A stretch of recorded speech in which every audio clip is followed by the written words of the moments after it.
gender and feminism in contemporary culture. And I guess some people not so contemporary cultures.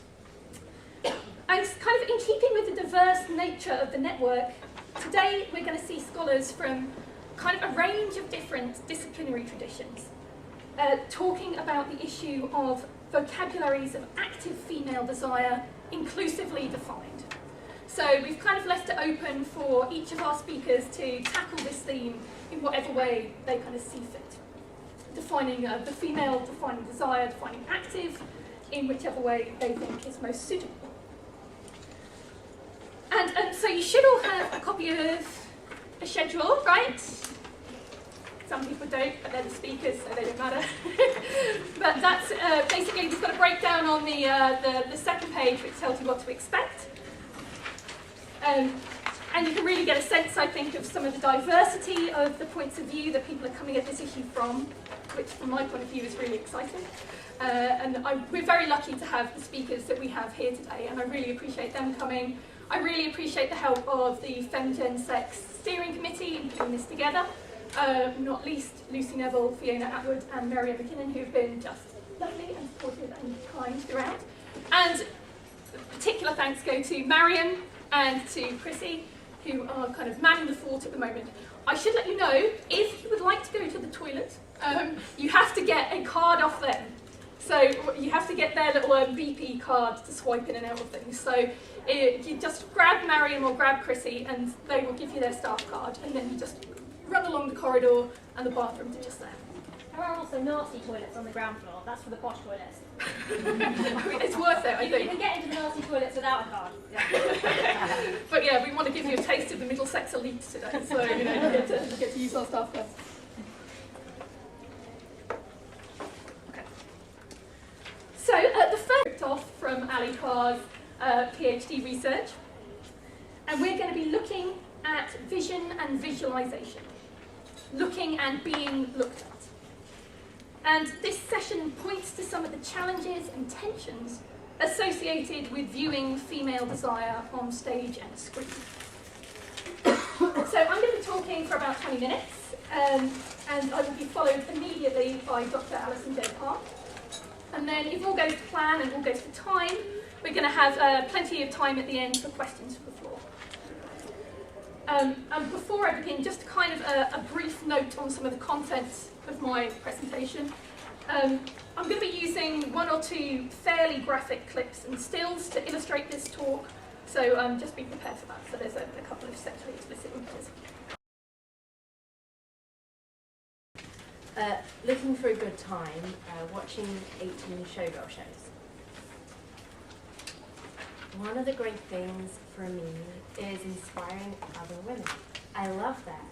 Feeling like you don't have to be, you know, in Los Angeles, you have that total like Hollywood kind of look.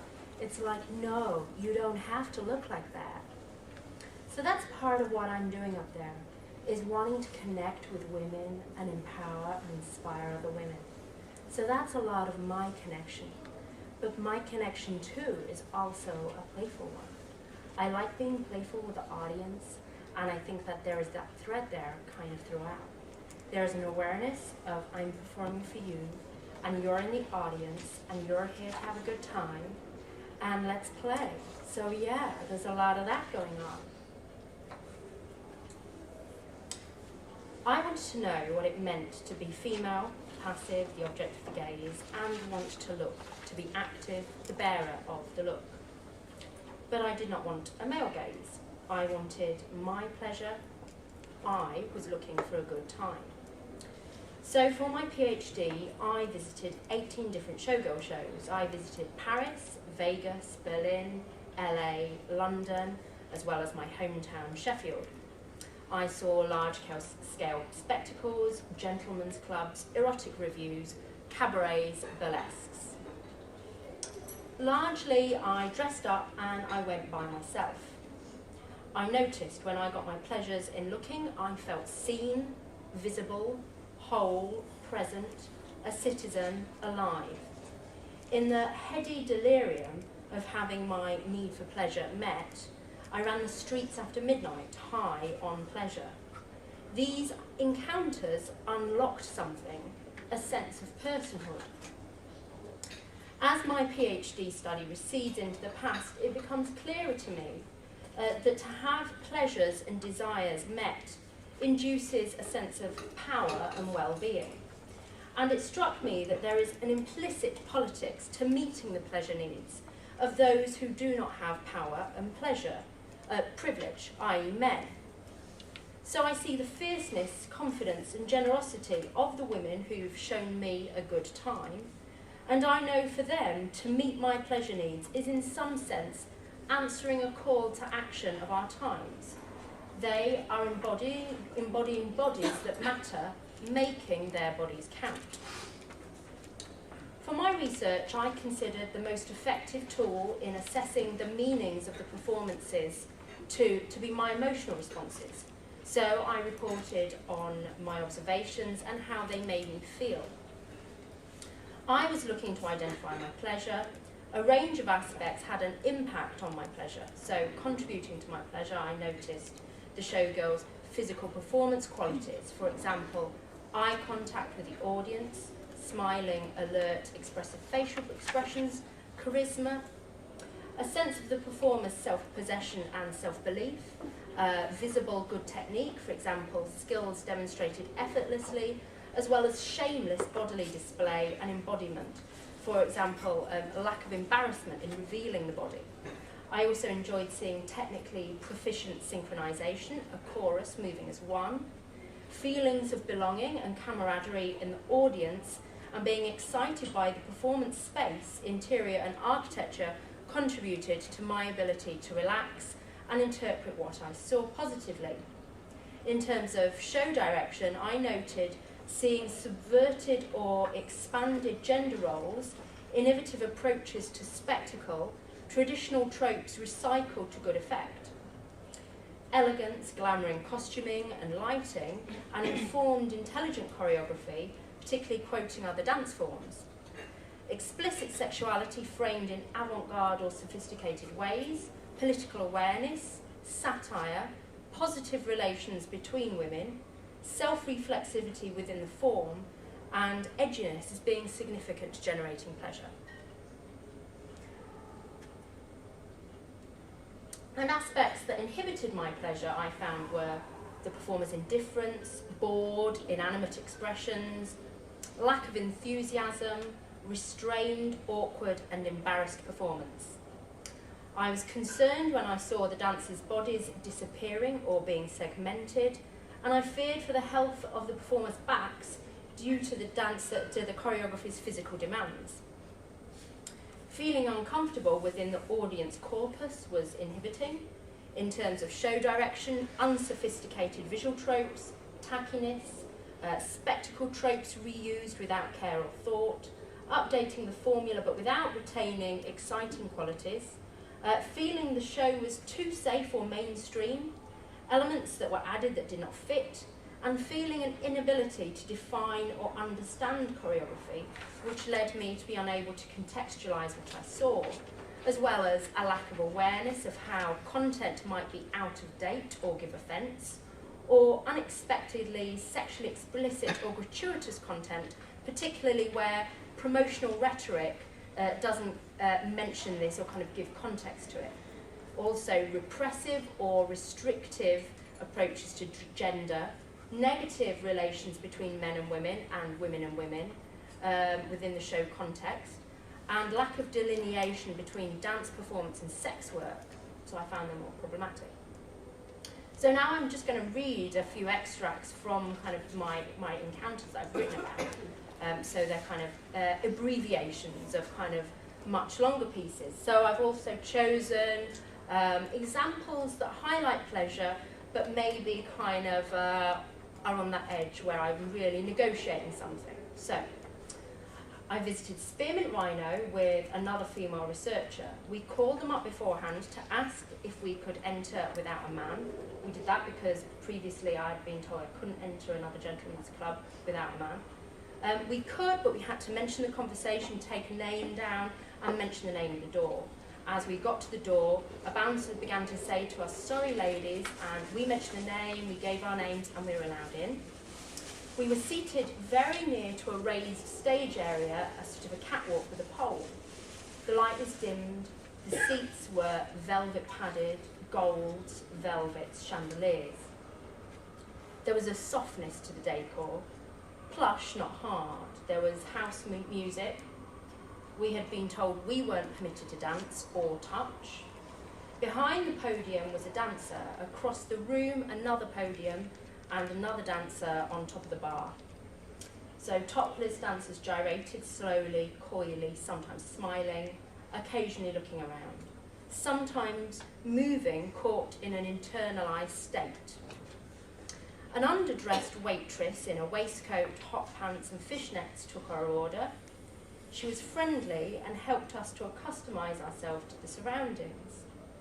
We watched the next two dancers, both with thin, long bodies.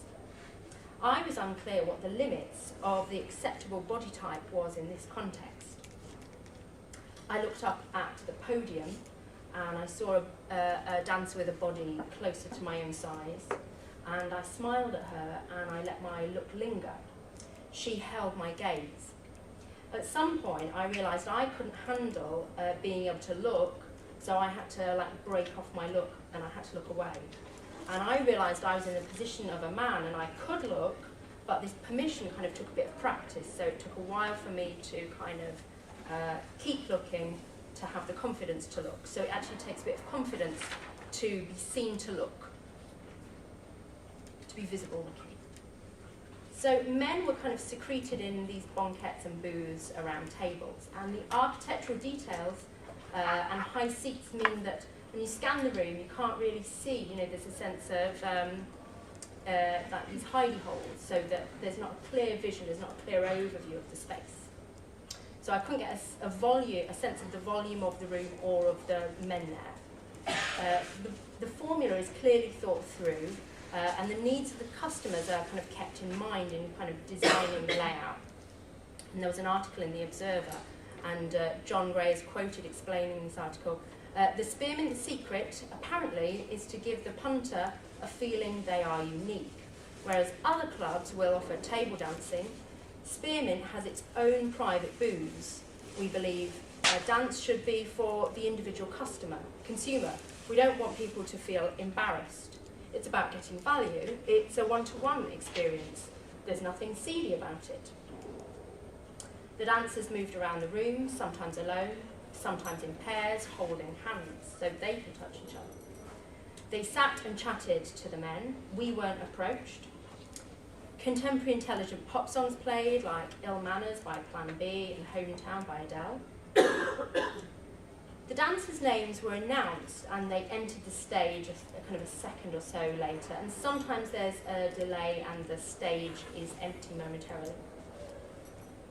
There are different approaches to the stage. Some walk on and grip the pole and twirl around leaning outwards with a kind of a gauche, internalised kind of sexy expression, self-absorbed, so it's quite internal. A few dancers come out onto the stage with a small towel and they wipe the pole, and this has alcohol on it, so it kind of removes sweat from the pole, enabling a kind of a better grip.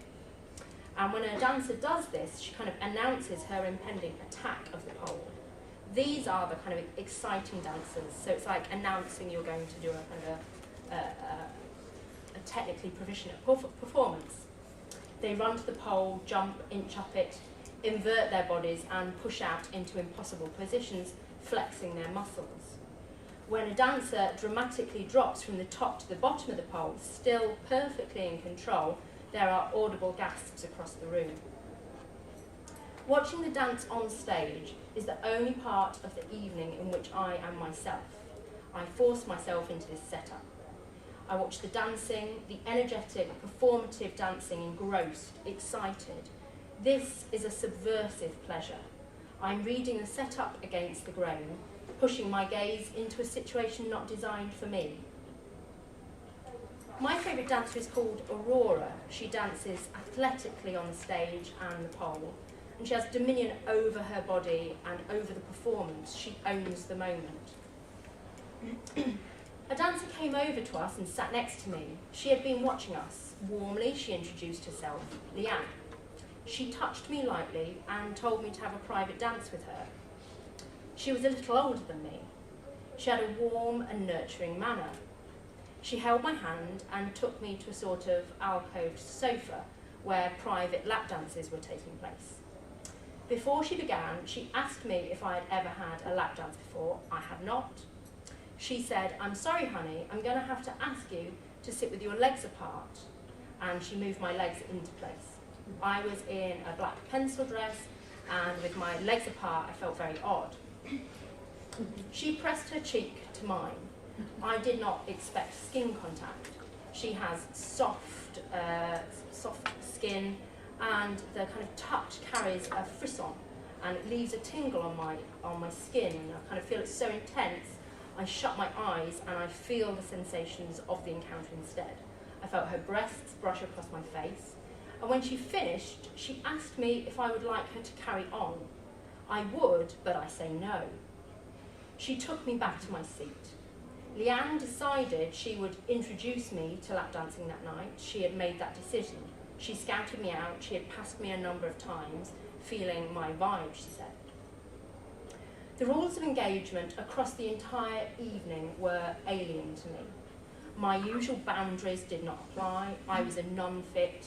This place was not designed to facilitate encounters for me, but it did provide a space for me to transgress, for me to act outside of these knowns.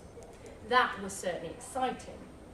I was uncertain whether I would encounter any women with self-possession, dominion over her body, her touch, her looks, but I did. Schmutzigen Deutsche Cabaret was one of my most fulfilling, pleasurable encounters. Recreating the 1930s cabaret in Los Angeles, the revue-style show was themed around numbers from cabaret and short, corny comedy sketches with topical Hollywood gags between the songs. A single male actor played the role of the MC, and the rest of the cast were women in costumes composed of lingerie, fishnet stockings and buckle shoes. Their makeup, extended eyebrows, Cupid's bow lips and pinched cheeks gave a good impression of old photographs of Weimar chorus girls. The kick line was physically mismatched, with a range of heights, body types, and even a large visible scar on one of the dancers' backs. This disregard for bodily perfection was thrilling. Their animated facial expressions registered their intelligence and sense of humour. Bodies were on display, yet the sense of self-ownership and self-possession they projected signalled it was okay to look. The chorus girls' simple, strong movements were subtly infused with powerful sexuality through the particular emphasis of the timing of the movement, the location of the weight in the body. The choreography was smart, not so difficult technically, but precise, with alternately comic and sexy phrasing. I found myself deconstructing the routine, seeing how they were put together and imagining learning the steps. I noticed the woman with the curviest body, closest to my own physically. Her confident, saucy performance was the most charismatic. Her cheeky smile gave the audience permission to fantasize, and when she was on stage, I found it hard to take my eyes off of her. She was kind of radiating this kind of pleasure, charisma. Watching a line of dancers execute the same action in unison, perfectly synchronized, creates a complete thrilling pleasure. And as I was watching this, afterwards I was thinking that bodies in motion have agency, and a collection of bodies, a collective of bodies, propose possibilities for action. The chorus girls were well drilled, but with a fresh energy. So I relaxed into some kind of altered state as I watched. I really wanted to be amongst them, one of their troupe. After the show, I walked through the foyer where the performers mingled. I saw my favourite dancer, Ashley Fuller, and I told her I loved her performance. I asked if I could interview her, and I quoted her words in the opening extract from the interview.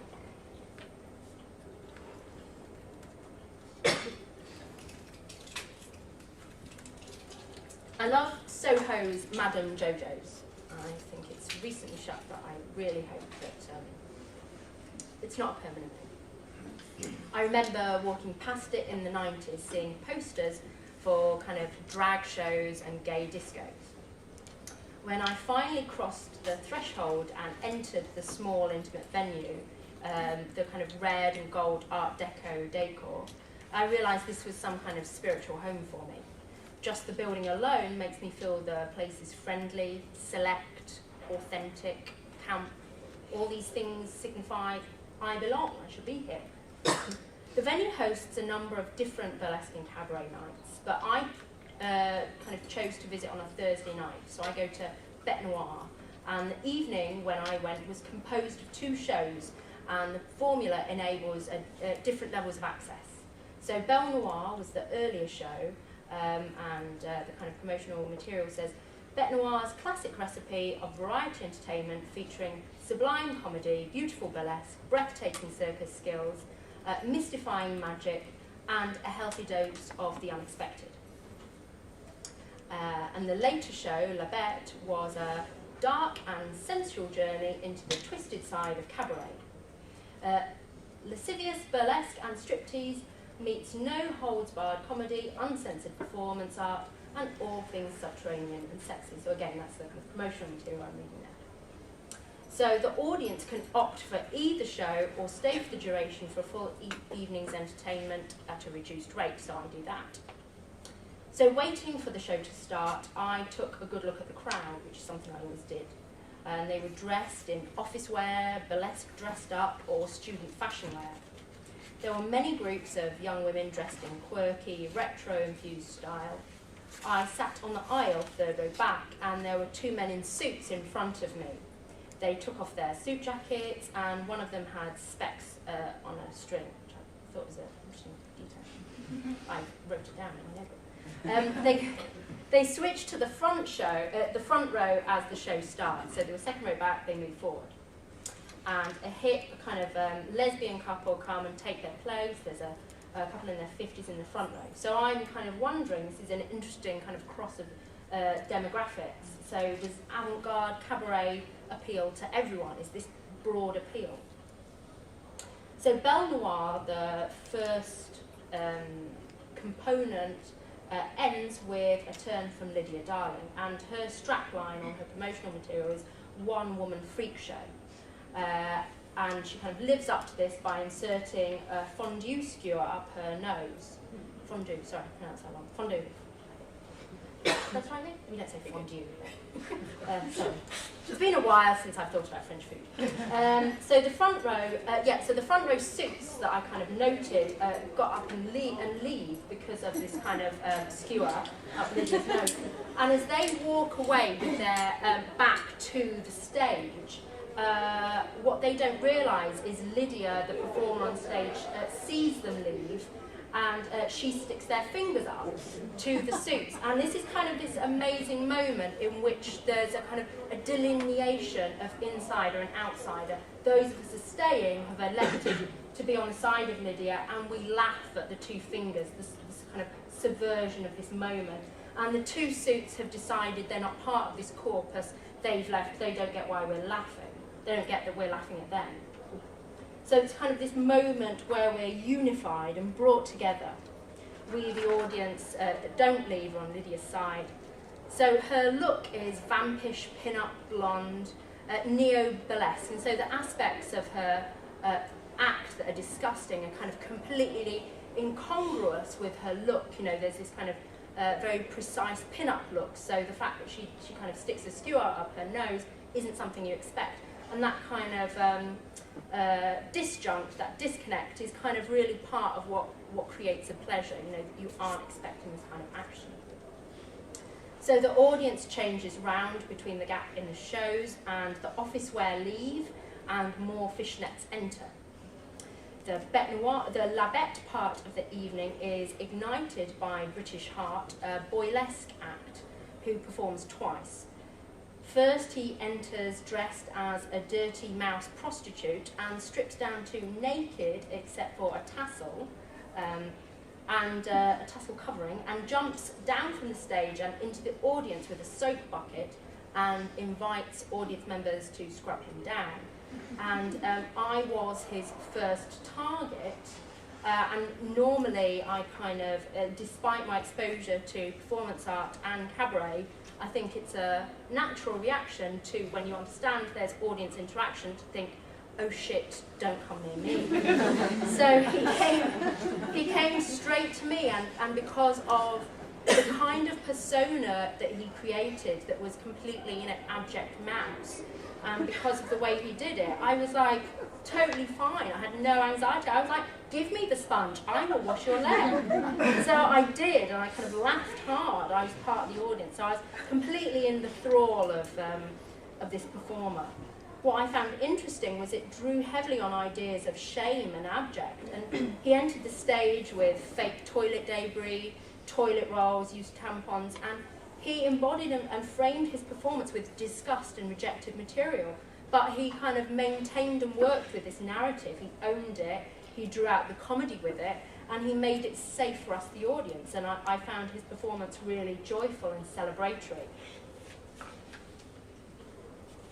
I visited the cellar doors, converted men's toilets, which their promotional material says, an intimate bar beneath Aldwych in a space just big enough for cats to swing. Imagine 30s Berlin, New York basement dive, meets New York basement dive.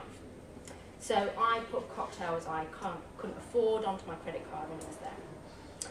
The walls of the bar are mirrored, and the toilets are particularly interesting. The glass doors are clear glass until you lock them and they become opaque. So this kind of reveal and conceal of the decor, and also there were corseted stools as well.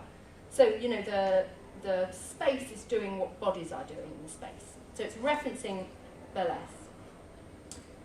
The bar features a couple of different acts a night, usually avant-garde cabaret performers and burlesque showgirls. So the place attracts hip crowds of different age ranges. Whilst I was there, a middle-aged man was chatting to me, asking what I do, so I told him. Sometimes I have to regret telling people what I do. He began to tell me what he thought about burlesque, informing me how little effect it could have.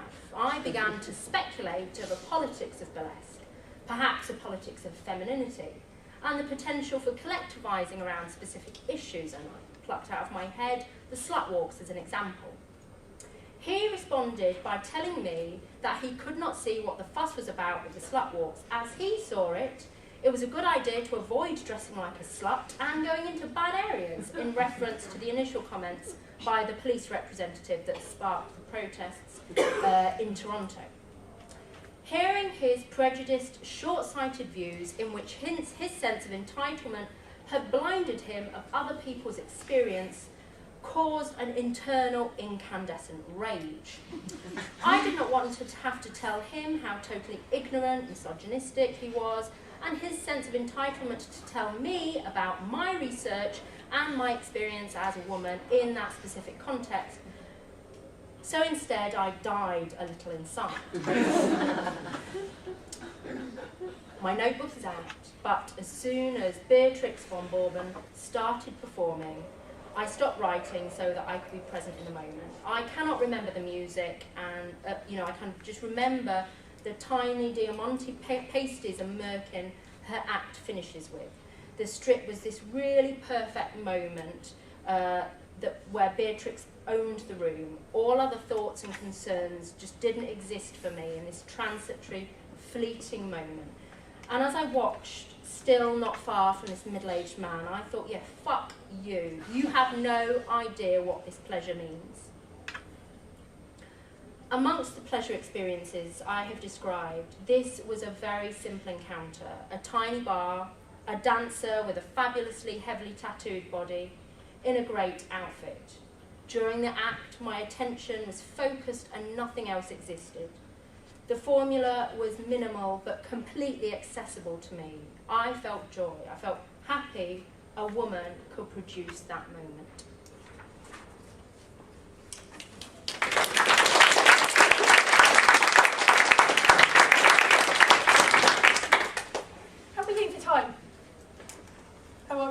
schedule? How long have we got for a question? A minute. Minute. Oh, should we do 5 minutes? Yeah? Let's have a quick speed question. Okay. Anybody got anything they would like to ask, either myself or Ali? Yes. Well, I wondered, with your experiences of going to these shows, you said kind of at the beginning it took like a certain kind of building of courage. Is that something that you got used to with each show, or did you feel you had to kind of rebuild it with each new setting? Yeah, it wasn't courage in the kind of sense of being seen, and yeah, it doesn't link, you know, it's like, you don't accrue an eye that means you get it every time. But what I noticed was it always depends on context. So like a show with a performer that I really love, in a context where I felt in some ways uncomfortable, didn't automatically produce pleasure. It always took some negotiation. So yeah, it was always contingent on performers, context, that kind of thing. You started by talking about these different sites that you kind of visited, these different sort of cities, and I wondered if there was any kind of comparative analysis elements to your work. You know, do you think that different geographical locations produce different kinds of traditions of sexual display, and then how does that register, or how does it show itself? There's a kind of circuit that speaks to each other in some senses in terms of large-scale spectacles. Like the Paris spectacles go to Vegas, but there's also I don't know, that the context is so different. You know, like the big show in Vegas is called Jubilee. When you go there, what's really interesting is, you know, you can imagine, you know, the Lido in Paris, the Moulin Rouge. You can imagine in your mind's eye the kinds of decor, you know, they're old theatres, they're a little bit cramped, you know, or big and expensive, but there's a look, and you can call it to mind now. But at the Jubilee, they had cup holders, you know, like your cinemas have. So there was a kind of their demographic wasn't getting the tradition. And that was interesting. It meant that also there was a lot of really explicit stuff in Vegas, and it wasn't. There was a lot of stuff in Vegas where I just thought, I don't know what's going on. I really don't know what's going on, because there'd be women dancing who had Broadway technique, you know, really good dancing, and then an inflatable penis on stage, and I'd just be like, I just can't. And also, one of my most uncomfortable, awkward moments in Vegas was where the performer on stage took her tie off and she put it around an audience member, and I was that audience member. I was on the front row, and I just felt so visible. It was just like, I just couldn't handle it. I was really like, I couldn't even write about that encounter for quite a long time. I had to build up to it. So I don't know.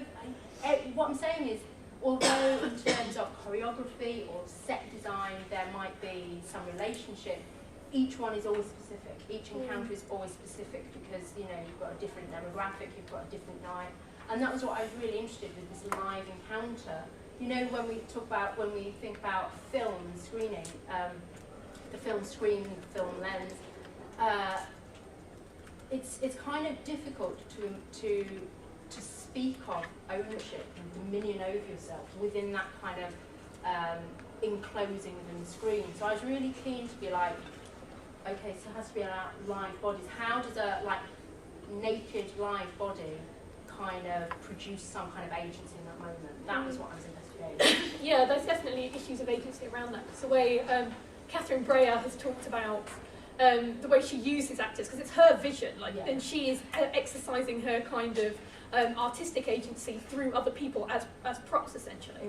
And one of the reasons why you have that weird discord of these sudden cuts to like these explicit close-ups is because she couldn't. The actress Amira Sarr wouldn't do these kind of extreme close-ups, so she had to get somebody else in to do them. Which is part of the reason why you have this strange disjuncture. But the way she talks about it is, she says, "Oh well, you know, I'm an artist and I want to realise my vision, and think of me like a painter. And Amira provides the blue in my palette, and then this, this stunt cunt provides the red in my palette." And she was talking that particularly like these bodies were tools and props. So it's a very different negotiation of agency on screen than potentially on stage. Yeah. I've got more questions I want to ask you, but let's stop having a self-involved conversation and see if anybody else would like to add anything. Yes, my question is to you, post research. You said your research was, romance is temporary, and then sex is forever. You said, yeah. I think this is the other round because the reason why many women over 60 they can't sex, they can't having sex, yeah. So, but they can make romance with me. I think your research is really wonderful. Well, I mean, that wasn't my perspective. That was the tagline from the film. So the film was sort of sold under this tagline of love is desolate, romance is temporary, sex is forever. And I think one of the reasons why it's supposed to kind of grip you is it's supposed to register as kind of cognitive dissonance. It's supposed to be everything that we think, which is that love is permanent, and sex is the thing that comes and goes. He's kind of trying to turn that around. But sex is the erotic, but the romance is very intellectual. Mm-hmm. Yes. Yeah, Well, she's French, so the sex is very intellectual as well. in France, it is not. You are right. Ali, would you recommend your research experience to the rest of us? You've got to find your pleasure where you want that. I was just living my kink. Like I wanted to go and see these. I wanted to do this. So I recommend you find your pleasure. That's all. I got myself in weird. It's not like a night at the Odeon, is it? I mean, Sorry? It's not like a night at the Odeon. It's got cup holders. It's much further down the line. Down the line of what? Dairy. For me. Yeah. Well, no, it's not. It's not I'm not giving a method that is. I'm not trying to say that it's the right thing for everyone. I wanted to. It's what I found interesting was that I was kind of provoked by this idea that women just signify being looked at, and you just think, what does that mean? And there are these ideas that often, that in a sense, when a kind of female look is written about, that it's narcissistic, and that kind of just shuts it down. Like that's the end of the story. Like there's women look to identify, they want to be her, men want to do her, and these kind of phrases come up and they just get unpacked. They don't get unpacked, they just get left there and they're returned to. And so I was just interested to go, okay then, fine, but I'm going to tell you about my look. Maybe it's about identification sometimes, but that's not all that can be said. There's so much more that can be said, and in a sense we end up being silenced by these things, these phrases that close down the specificity of our experiences. It's interesting, given that remark, that you chose to look at show girls. That's kind of the framing. Although obviously you were talking about a show boy there as well. Yeah. Was there a kind of queer dynamic to this? What was the decision behind choosing not to look with a sexually objectifying gaze at men? I mean, in all honesty, I did look at men, but in a sense, what I was interested in was the idea that those performances were often framed by kind of femininity. So when I talk about showgirl, I'm not talking about biology, but in a way that femininity is used strongly as a trope for self-presentation. So it's about bodily display, femininity, and performance. And I kind of I chopped off. There were experiences I didn't include. So I kind of honed what I meant as I watched, and it was about the professionalism. So I didn't include amateurs, but actually there was some looking at men. But I count them as showgirls because it's that milieu I was interested in.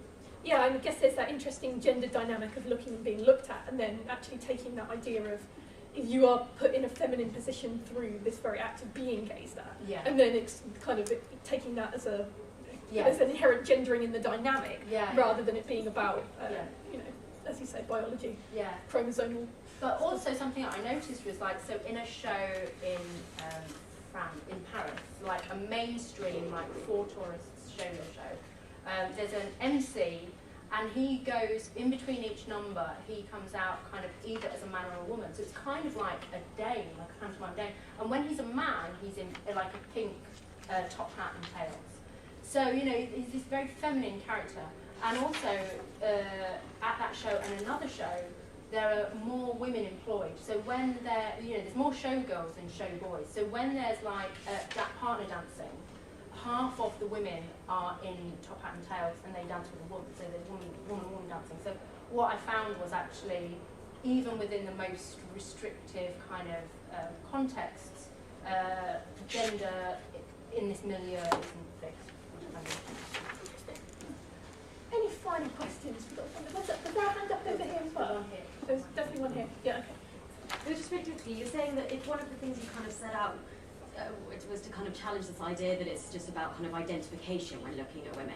How do you interpret the fact that you often responded most positively to the women that looked most like you? It wasn't challenging, it's more just that there's more can be said. That's not a full stop. Identification isn't just a full stop. Like, for identification to work and to produce pleasure, there needs to be, there's more that can be said. You know, you don't, it's not just like, oh, I want to be Rita Hayworth, that's pleasing. You know, there's some nuance to that, and I just wanted to reflect on that. Okay, well, I think we will wrap it up there. Obviously, we will be circulating, so if you want to come and chat to us, I'm happy. I'm assuming you're happy as well. Good. So let's go grab a quick coffee, and then we can jump back into it. Thank you very much.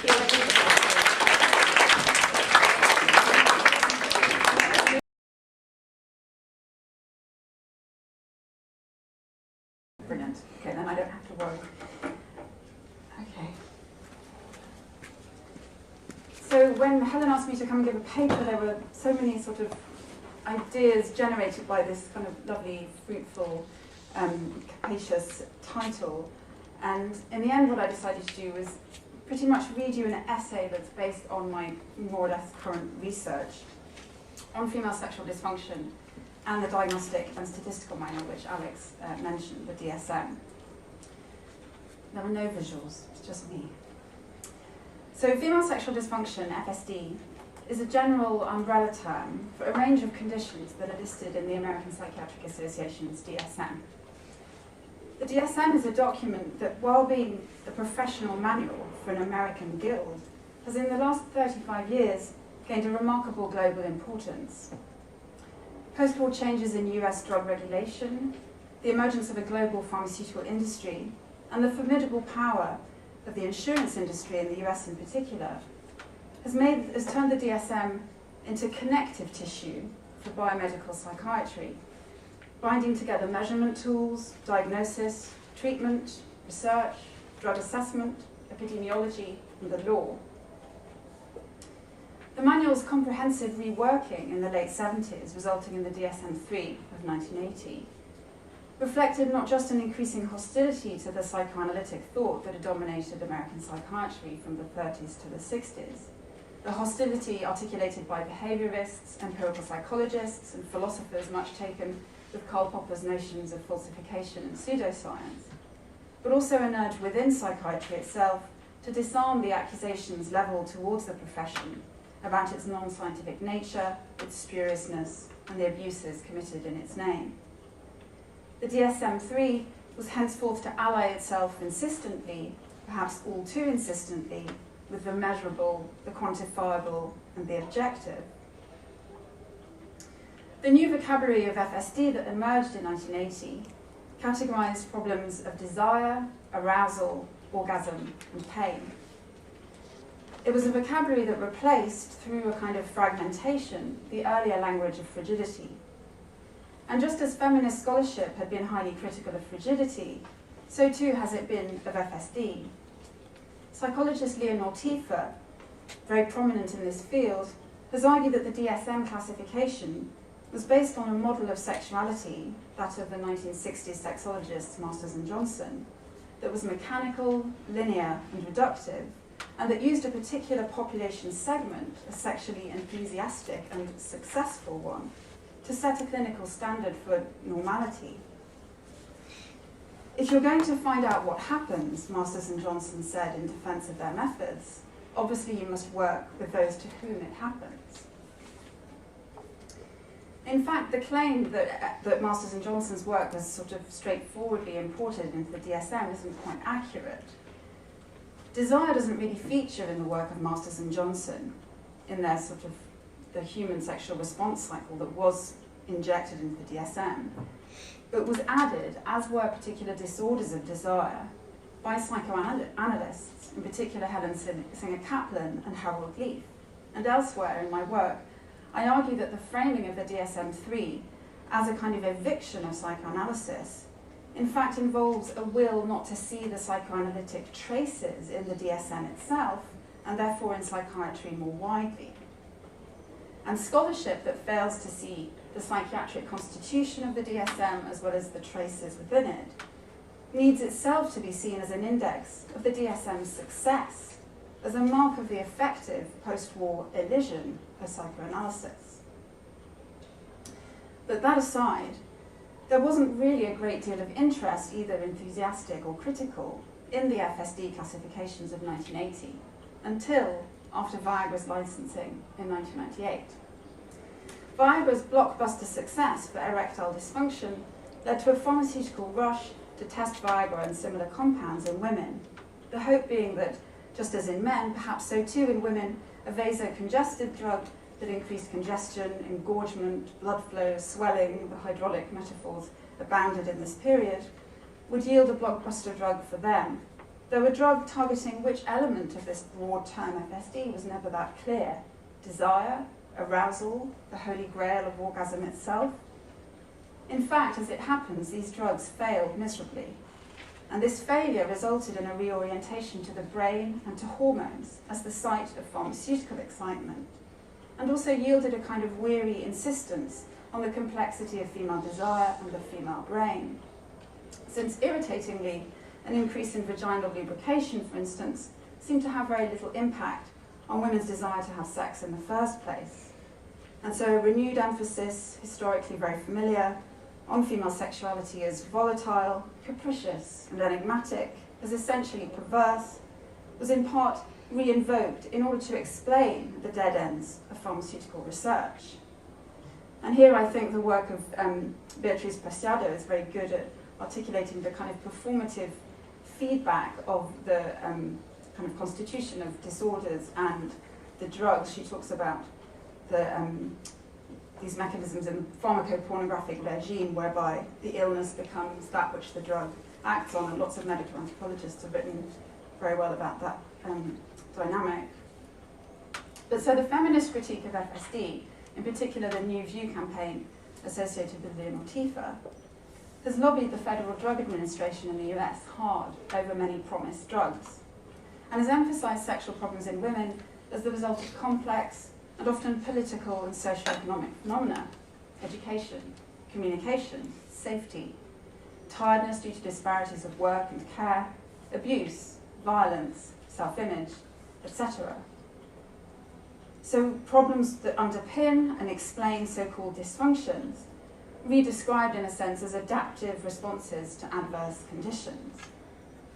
And at the same time, in the last decade especially, psychologists and sexologists have begun to put forward alternatives to the sexual response as understood in the DSM. Models that challenge the distinguishability of desire and arousal, and models that, in their emphasis on the precariousness and contingency of desire, also happen to echo the feminist critique. So the DSM-5, which came out in 2013, I think, changed the classifications of sexual dysfunctions quite significantly. So previous DSMs had included a category called hypoactive sexual desire disorder, HSDD. So low desire. The main criterion for which was a lack of desire and also a lack of fantasies about sex.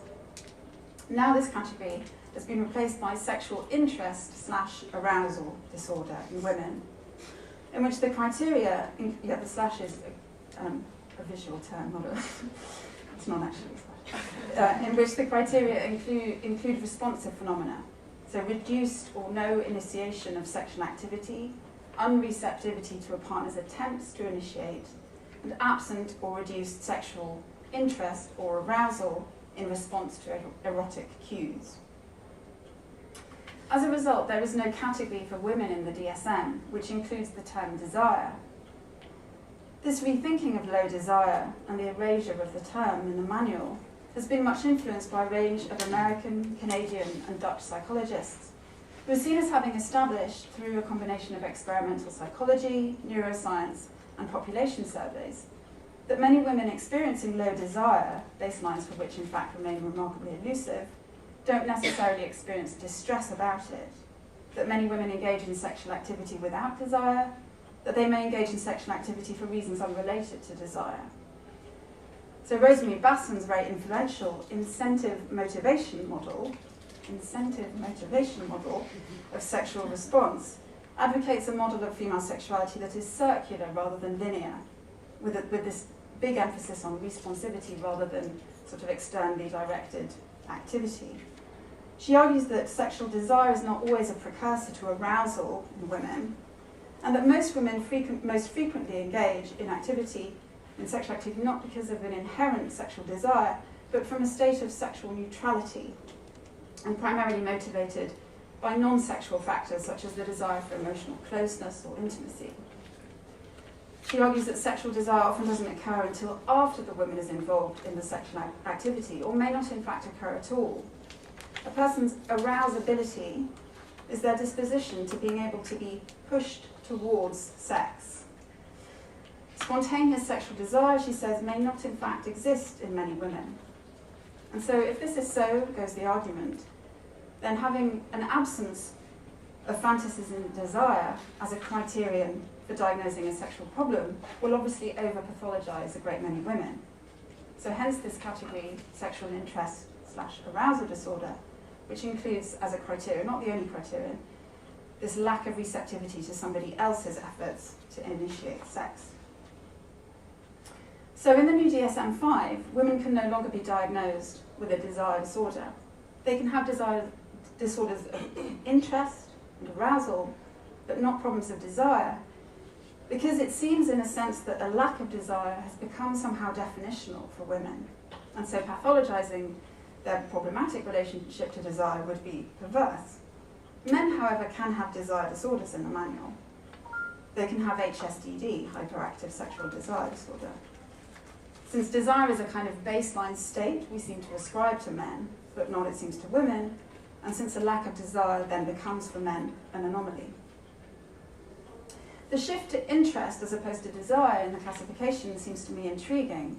It speaks of cognitive and rational conceptions of behaviour and of notions of incentive and reward, of the kind evolutionary psychology has much favoured with its highly gendered politics of female sexuality as a sort of goal-focused, service-oriented behaviour.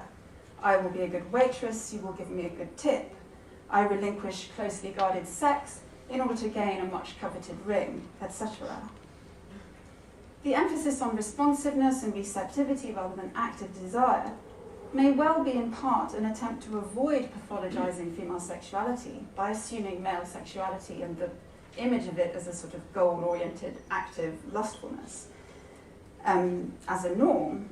So there may be good reasons or good intentions behind this rewriting. But in the process it raises very troubling cliches about men as those who want and ask for sex and who can ask for sex, and women as those who, after weighing up their interests, may go shoulder-shruggingly along for the ride. In a world where women saying no to sex is so routinely met with entitled disbelief and coercive cajoling, and where women saying yes to sex is so routinely subject to shaming, as well as rationalizations in the service of some higher, often evolutionary aim, it strikes me as a dangerous path to make a more or less indifferent acquiescence to sex a definitional aspect of female sexuality. But in one sense, the feminist critique of the DSM has triumphed in these reformulations. It has got a concession in the DSM, a big concession, that desire for women is complex, emotional, circular, compromised, elusive, that sexuality is not linear or mechanical. So it's achieved a kind of turn away from an exaltation to a smooth, efficient, hyperfunctional sexuality. The naturalization of low desire in women that I'm describing here satisfies, I think, both a psychiatry and a feminism that are anxious to keep the very tricky Freudian world of unconscious symptoms at bay. Freud has figured in psychiatry as antediluvian, pre-scientific, the often inarticulated foil for an enlightened, rational modern psychiatry. And he has also, of course, figured in much Anglo-American feminism as the standard bearer for phallocentrism and misogyny.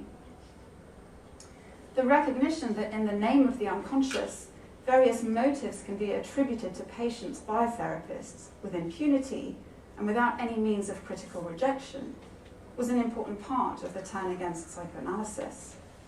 Interpreting a symptom raises the uncomfortable spectre of Dora, disbelieved by Freud and Breuer, the spectre of analysts discounting the surface story that a patient tells about her experience and supplementing that story with another more repressive one. Much critique of psychoanalytic psychiatry from within the history of medicine, from within feminist scholarship, and within queer theory has emerged precisely from a desire to undo and move beyond psychoanalysis's troubled past, its herding of individuals into pathologizing categories used to justify coercive forms of treatment for aberrations such as homosexuality, feminism, or predilections for the wrong kind of orgasm. And our fear as critics of psychiatry is, I think, that when we try to address the phenomena of sexual distress in people's lives, we will be catapulted into normative visions of essentialized gendered sexualities. And we're right to have that fear. But the question for me remains, if one believes in the unconscious, and I confess, boy, do I believe in the unconscious, then how might we speak with empathy and curiosity about those who experience their sexuality with distress? Here the question of sexual pain, so pain upon genital contact or pain during penetration, is very suggestive, I think. Pain is not easily amenable to many kinds of critiques of psychiatry because it's very hard to argue that pain is a symptom which can disappear through redescription in the way that we might make that argument about people who find it difficult to reach orgasm or people who find it difficult to become lubricated. It's interesting to note that in an article called Treating Women's Sexual Difficulties, Thea Caccioni and Carol Volkowitz, discussing therapies for sexual pain conditions, so a range of kind of cognitive behavioral and sort of progressive relaxation techniques to do with kind of overcoming one's panicked response to the sort of pain reflex. They write that there are clearly important ways in which the sexual therapies discussed here reproduce normative heterosexuality. This may be true, and yet this formulation opens up a troubling impasse, I think, for the question of how to address the suffering of individuals whose desire and pleasure happen to involve heterosexual penetration. Anne-Marie Jagose has written in her recent book, has warned against what she describes as a tendency within certain strands of queer theory to cast orgasm as a convenient figure for quiescent normativity. Notwithstanding, she says, the tendency for orgasm to be conscripted by contemporary theory to any number of utopian projects, she warns against a consequent dismissal of orgasm. And I think the same argument might be made for penetration. In their recent book, Frigidity and Intellectual History, historians Peter Cryle and Alison Moore write that anticipating ethical objections to our work has been a difficult matter. And in their introduction, they have this very sort of anxious, hand-wringing justification for why they wrote a book about frigidity. They write, in Anglophone queer studies and feminist circles, it may go without saying that a frigid woman is merely a construct within the wider network of a normative imaginary. Surely a woman who cannot experience orgasm from penis-vagina penetration simply needs something else or something additional. Surely if nothing causes her to climax, then her pleasure simply needs to be understood on its own terms. Surely if a woman feels no desire for sex of any kind, she should merely do as she pleases. And a corollary of their questions within the current debate about low desire might be something like, if women aren't distressed by not wanting sex much, who are we to bother them? But what do we say, for instance, about somebody who doesn't want sex, but wants to want sex? Who used to want sex, no longer does, and experiences that as a loss? Or someone who wants to have sex, but experiences excruciating pain on the attempt? How do we understand that want? We don't really know ourselves. We're not always the best judge of our own sufferings. Our symptoms can take surprising forms, and we may be invested in not listening to them.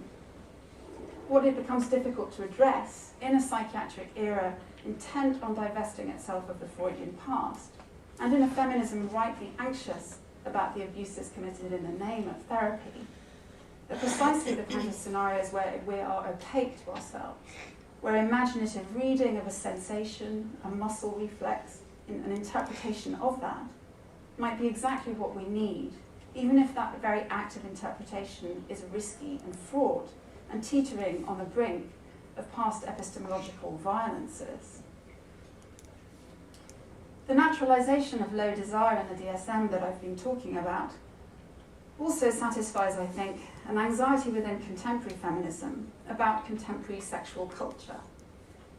So recent years have seen a saturation of concern not only about a psychiatry exhorting individuals to see themselves as dysfunctional in the service of pharmaceutical consumption, but also about a culture exhorting individuals to see themselves as appetitive, incessant machines whose desires operate in the service of a pornographic consumption.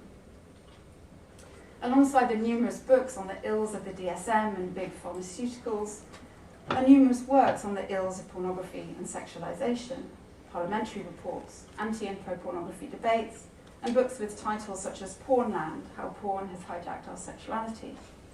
These circulate with almost as much frantic insistence as the pornography they describe.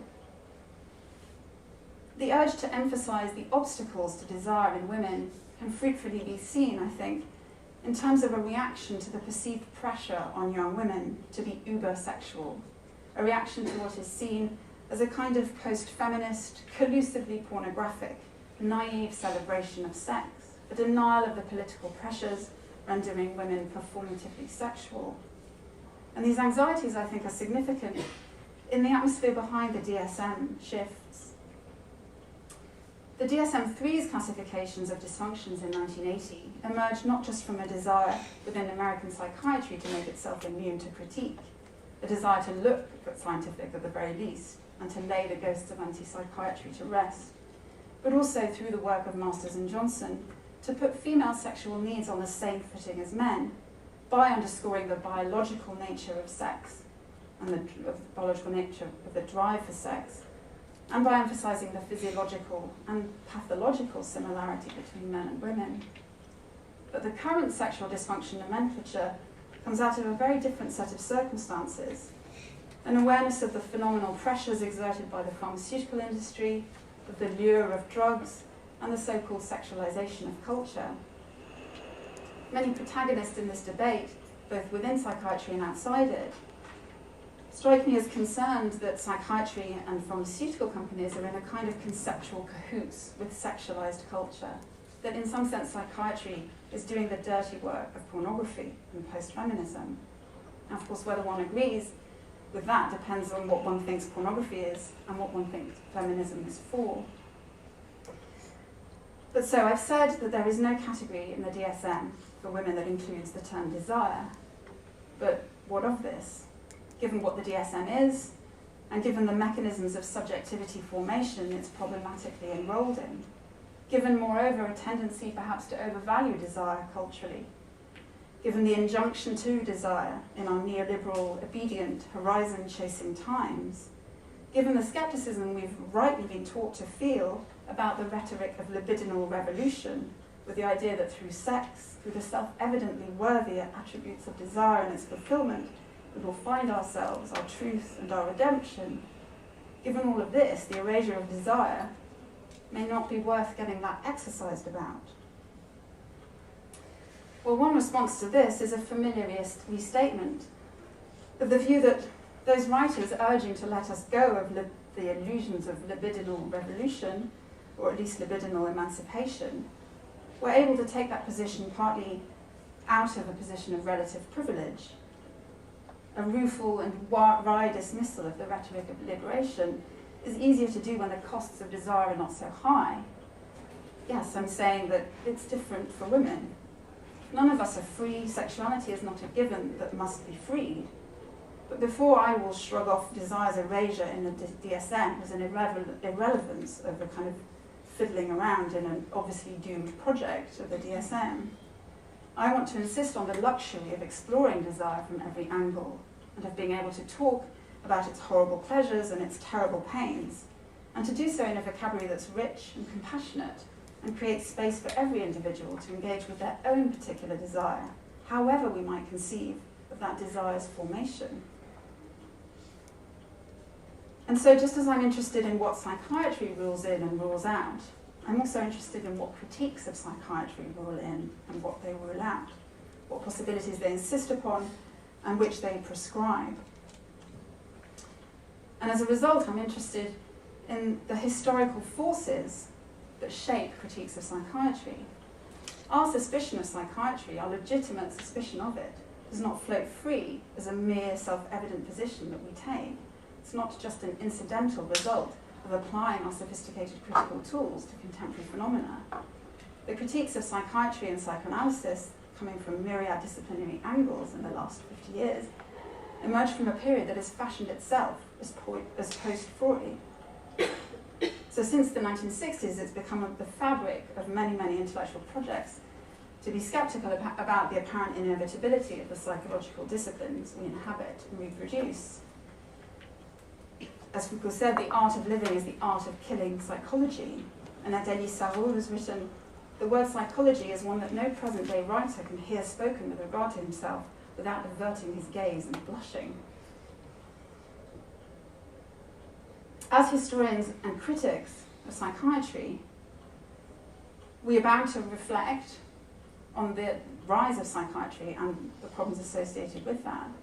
But we are no less obliged to reflect on its fall, and to reflect on how we too are problematically shaped and sometimes blindsided by the legacy of the bitter debates about ontology and epistemology in psychiatry that surfaced mid to late century. How does the turn away from Freud and the stories told about that turn affect our scholarship about the modes of psychiatry that insist upon it? What has it become difficult to say? What possibilities are kept at bay? What sorts of pain are too troubling epistemologically to be afforded space? The contortions within the DSM, as well as within the critiques of it, emerge from the very same soil, the post-war rejection of psychodynamic etiologies.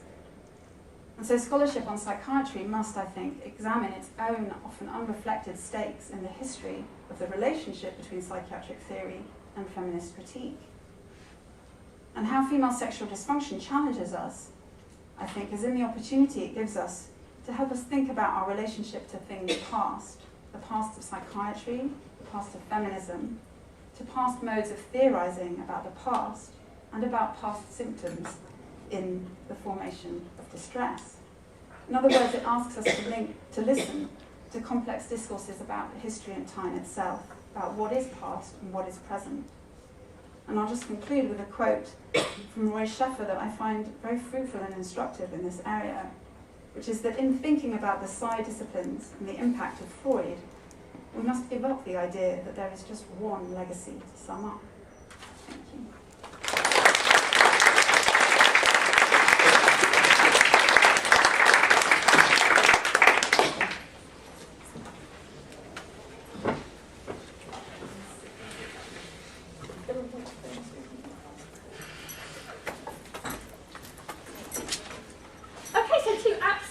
Fantastic and really, really interesting papers there in our Desire in Discourse session. Obviously I have things I want to say, but I'm really interested to hear if there are any questions or if anybody's got anything they'd like to ask Alex and Catherine. Yes? Can I ask Alex, such a rich talk that you gave, I couldn't quite make out what your position on that woman and her actions and her motivations or whatever were. Are you saying that, well tell me, what are you saying? Do you think she was mad, bad or something, a third option? No, my point was to try and say that it is confined within the discourses of the courtroom where both defence and prosecution are trying to reach an ultimate destination. It means that we're trapped in trying to make sense of what she was trying to do. So I argue that what was perhaps going on with Generative was trying to find a way of expressing an excessive desire that the criminal law and the mechanisms, the discourses of the courtroom won't allow for. Does that kind of make sense? So I'm not saying she's mad or bad. That is, I'm trying desperately to get away from that. Well, that's why I said to you, do you think she's mad or bad? Or a third thing, because having studied it, you gave us this fantastic analysis of attempts to either go mad or bad, or what, you know, to go down those kind of simplistic things. And I just thought, you having studied this and put a lot of thought into it, do you have like a third understanding of what it was about for her? What I argued was that she has this perversity, which is the excessive desire, but the criminal law is incapable of reading that excessive perversity. What it does is reconfigure it within those mad, bad dichotomies.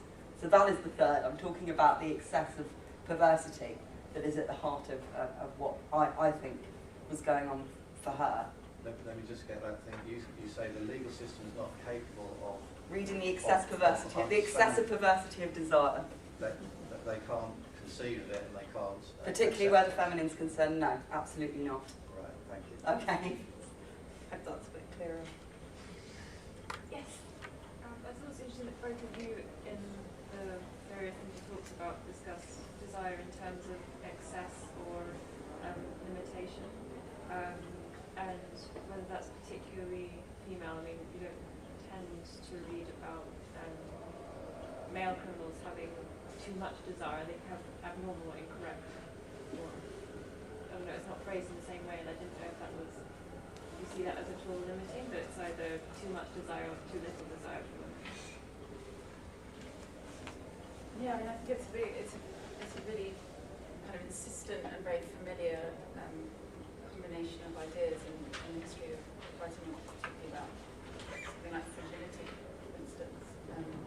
I mean, I don't have a view about female sexuality because I don't think there is such a thing. But certainly, you know, in a lot of the kind of constant reworkings in the DSM, as well as in, you know, a range of sexological literature, for example, that Alex was talking about, and psychoanalytic literature about fragility, that, you know, it's hard not to see women as being kind of pinioned on this, you know, very, very difficult kind of construction, which is that you're frigid if you have not enough desire, but you're also frigid if you have too much, or in your particular periods that becomes nymphomania, although sometimes frigidity covers that sense as well. So I think that, you know, because that's the kind of constant danger that is being invoked as the thing that, you know, an acceptable femininity must avoid, is you know, this vast space, which is most of the space around this incredibly constrained position that we're required to inhabit. Is there kind of an argument that we talk about the excessive in relation to female or feminine desire because male desire is always already assumed to be excessive? Like, I'm thinking about then the fact that 50 Shades of Grey and things like it get labelled as mommy porn, that you need that qualifier somehow because it's not real porn, it's porn for women, and whereas men's porn is just porn. Like, somehow there's this idea that there is an already kind of aggressive sexuality attached to masculinity, which is why then you get this pathologising of the absence of that. And, you know, I wonder if that plays into these ideas that are being raised. And also that it's that sort of assumption that enables certain kind of incredibly recurring ways of writing about female sexuality. So for instance, at the moment in sort of contemporary psychological sex research and in the coverage of it, from sex research into women, you have these two positions that at the surface seem very opposed. You know, one of which is that women have all these problems experiencing desire, and basically we don't experience desire, and men do. Can you speak louder, please? I will try. Or that women are actually being revealed to be just as animal and sort of excessive as men. So the book by Daniel Bergner, I don't know if any of you came across that. So on the surface, those two positions seem like they're saying something incompatible, but actually I think they depend exactly on an assumption that female sexuality is kind of characterised by some kind of lack that then has to be either explained or has to be countered. So already you know, the kind of discursive setup is completely different from men, which is, you know, we all assume, apparently, that men have a chaotic, problematic, perverse, natural desire. So this kind of conversation doesn't need to happen in the same way. Yeah, you don't get a sort of vocabularies of active male desire. So you don't need to add the active if you're talking about male desire, it's assumed. Yes, there's a question here. And I think probably relevant to both of what you were talking about. I mean, when we're talking about like that discourse of how we talk about kind of female desire, and especially kind of the vocabulary we use to pathologise it to some extent. And I think probably the most prominent historically would be looking at like hysteria. And like now in the way, I mean, you're both kind of making the suggestion that we still do that to some extent. And I think, do you think there's something to be said for this idea that we feel we've moved on in some way? We feel we no longer diagnose people in that respect of this, you know, too much and too little is both bad, like we must have a happy medium. But is there something to be said that have we actually done that? Is it this kind of like fiction that we've actually moved away from those sort of pathologizing diagnoses? Does my question make any sense? Yeah. I think I mean, the purpose of my thesis was to scrutinise the juridical, precisely because I think it's remained a fairly kind of untapped discourse. The production of legal discourse has remained fairly untapped in the sense of looking at the history of sexuality in the same way that the side disciplines have been doing. And what I found throughout the course of my research for the thesis was that we absolutely see those discourses from the 19th century reiterated over and over again in the criminal courts, in the criminalisation of particular new representations of sexuality like pornography. So, sorry, does that kind of answer your question? So I suppose I'm trying to suggest that no, that there isn't, yeah, we absolutely still see those discourses played out now, and I don't think we've moved on, certainly within the framework of law, from those discourses, and I find that to be very deeply problematic. I ask Alex a question in response.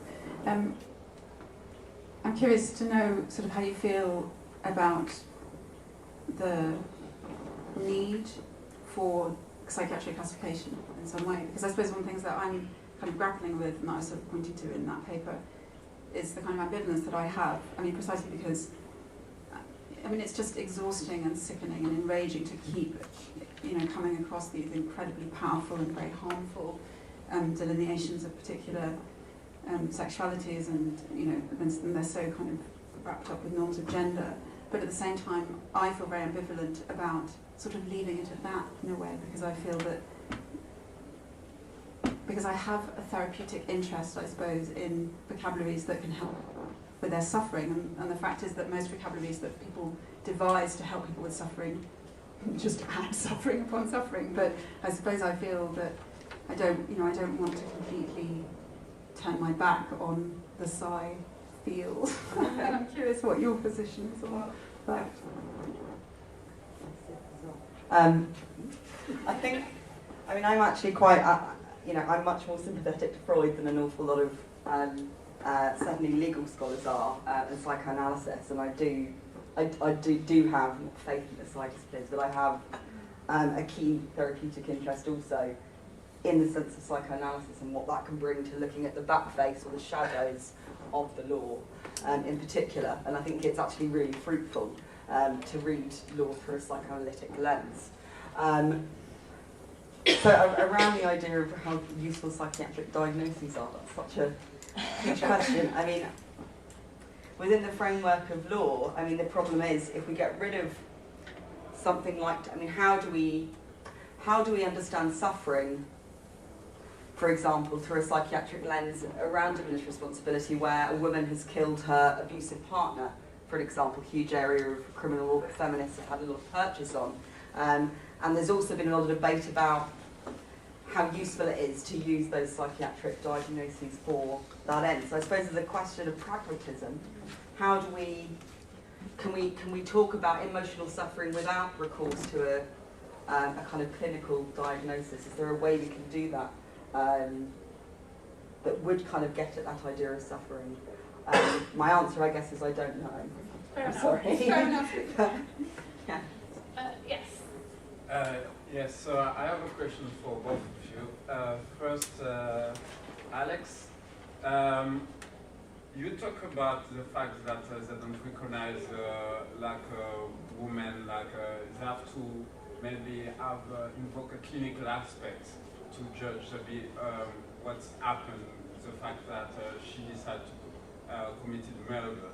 But the fact is, do you think that it is because you have a certain the society have a certain view of a woman as have an inherent fragility, and therefore only things that only this kind of action can be explained by emotional fragility, and not, for example, a kind of misplaced intellectual performance, which is to find two people to commit murder with you. It's a kind of intellectual performance. It's a sad one, but it is one. So instead of to see this thing through this line of view, they prefer and always will refer as someone as fragile instead of to recognize a certain strength, its perversity. I really love that, and the way you put the idea of the intellectual performance and her crimes and intellectual performance. I really like that. I mean, yes, I can absolutely. Yes, I do think they're trying to, by recuperating this idea of madness in this context, they're talking to some extent about suffering and fragility. But at the same time, the judges is also relying on the fact that she was sadistic as an aggravating factor. So on the one hand, yes, there's talk of fragility, but on the other hand, it's that old discourse of double deviance, where a woman is repudiating both her kind of natural, what should be her kind of natural fragility and passivity, and at the same time, deviant in the sense that she's gone out and committed a crime. So I think certainly, yes, there's that discourse of fragility, but at the same time, it's all about, it's even worse, the fact that she's a woman and gone out and committed these crimes. And there was a final point I wanted to make, but I'll try and remember what that was. We are starting to run out of time. Did you have a question for Catherine? We could maybe just, yes. It's a quick one. Catherine, it was very interesting, but do you think that in the context that women in general in Europe, the female desire see otherwise than in Africa, for example, where sexuality is not seen like perversion, but as natural things like the women here that suffer of this dysfunction that you talk about are maybe more prisoner of their intellect, and maybe are not expressing maybe the normal sensuality of their body, and if this dysfunction are linked to more psychological, socio-psychological constructs than other things. At your point of view. Excuse me, can I ask something? It's just also on the same vein. Why do we always see female sexuality in Western countries as something complex or as something which seems bad? As you say in the DSM at the beginning, they talk about the low level of desire. The DSM-5 after, it's like, desire is complex for female. So, why can't women have a positive enjoyable sexuality? Why do we always have to be restrictive? And we were talking as well about the Viagra, the porno, pharmaceutical, etc., etc. But there's also been some trials in medication that the indigo or things like that. And me, what I heard is apparently it was working kind of well, but apparently it was working too well, and they decided to stop the medication because suddenly women have sex online all the time, society is collapsing, etc., etc. Women have desire, women like sex. Wow, that's the discovery of the 21st century. Wow, they bought 50 million or 50 shades of grey, whatever. It's just like women like sex, women have desire, and this is really good. Whatever it's with a man or woman or whatever, I do not understand why I do have to feel completely. Why do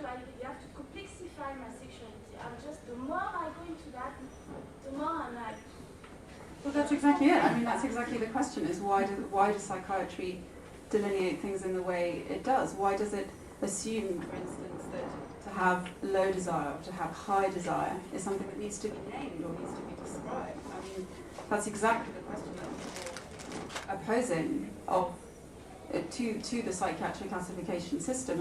And you're taking the precipice question about the DSM is a document that came out of an incredibly particular moment in American psychiatric history. It came out of a psychiatry that was overwhelmingly psychoanalytic, but psychoanalytic in the sense of an American psychoanalysis that was a kind of profound rewriting of Freudian psychoanalysis. It divested Freud of its darkness and its, European, Central European kind of doom and turned it into a kind of positive, progressive discipline that was about naming every possible sort of fallibility of pleasure and fulfillment, and then it did so in an incredibly medicalized way that was then so permeated through American culture and American medicine and psychiatry that the reaction to it was incredibly strong, very, very different from in the UK even, let alone other countries that didn't have exactly that psychiatric history. So the DSM is a globally exported document that comes out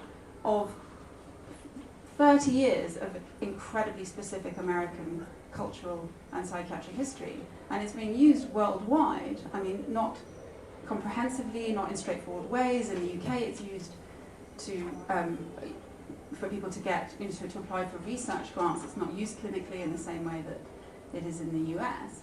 But I mean, both your comments are exactly the question that needs to be posed: is how come this particular psychiatric description of a very particular cultural moment doesn't get seen as the contingent particular document that it is?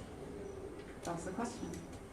Okay, well I think we'll have to pause there. Let's try and come back on the hour. I know that doesn't give us long. Let's speed smoke and speed weed. Like in a very, very bad wine at the end of the next session. Yeah, so just keep, a tiny gap. Cheese and wine, cheese and wine. Cheese and wine.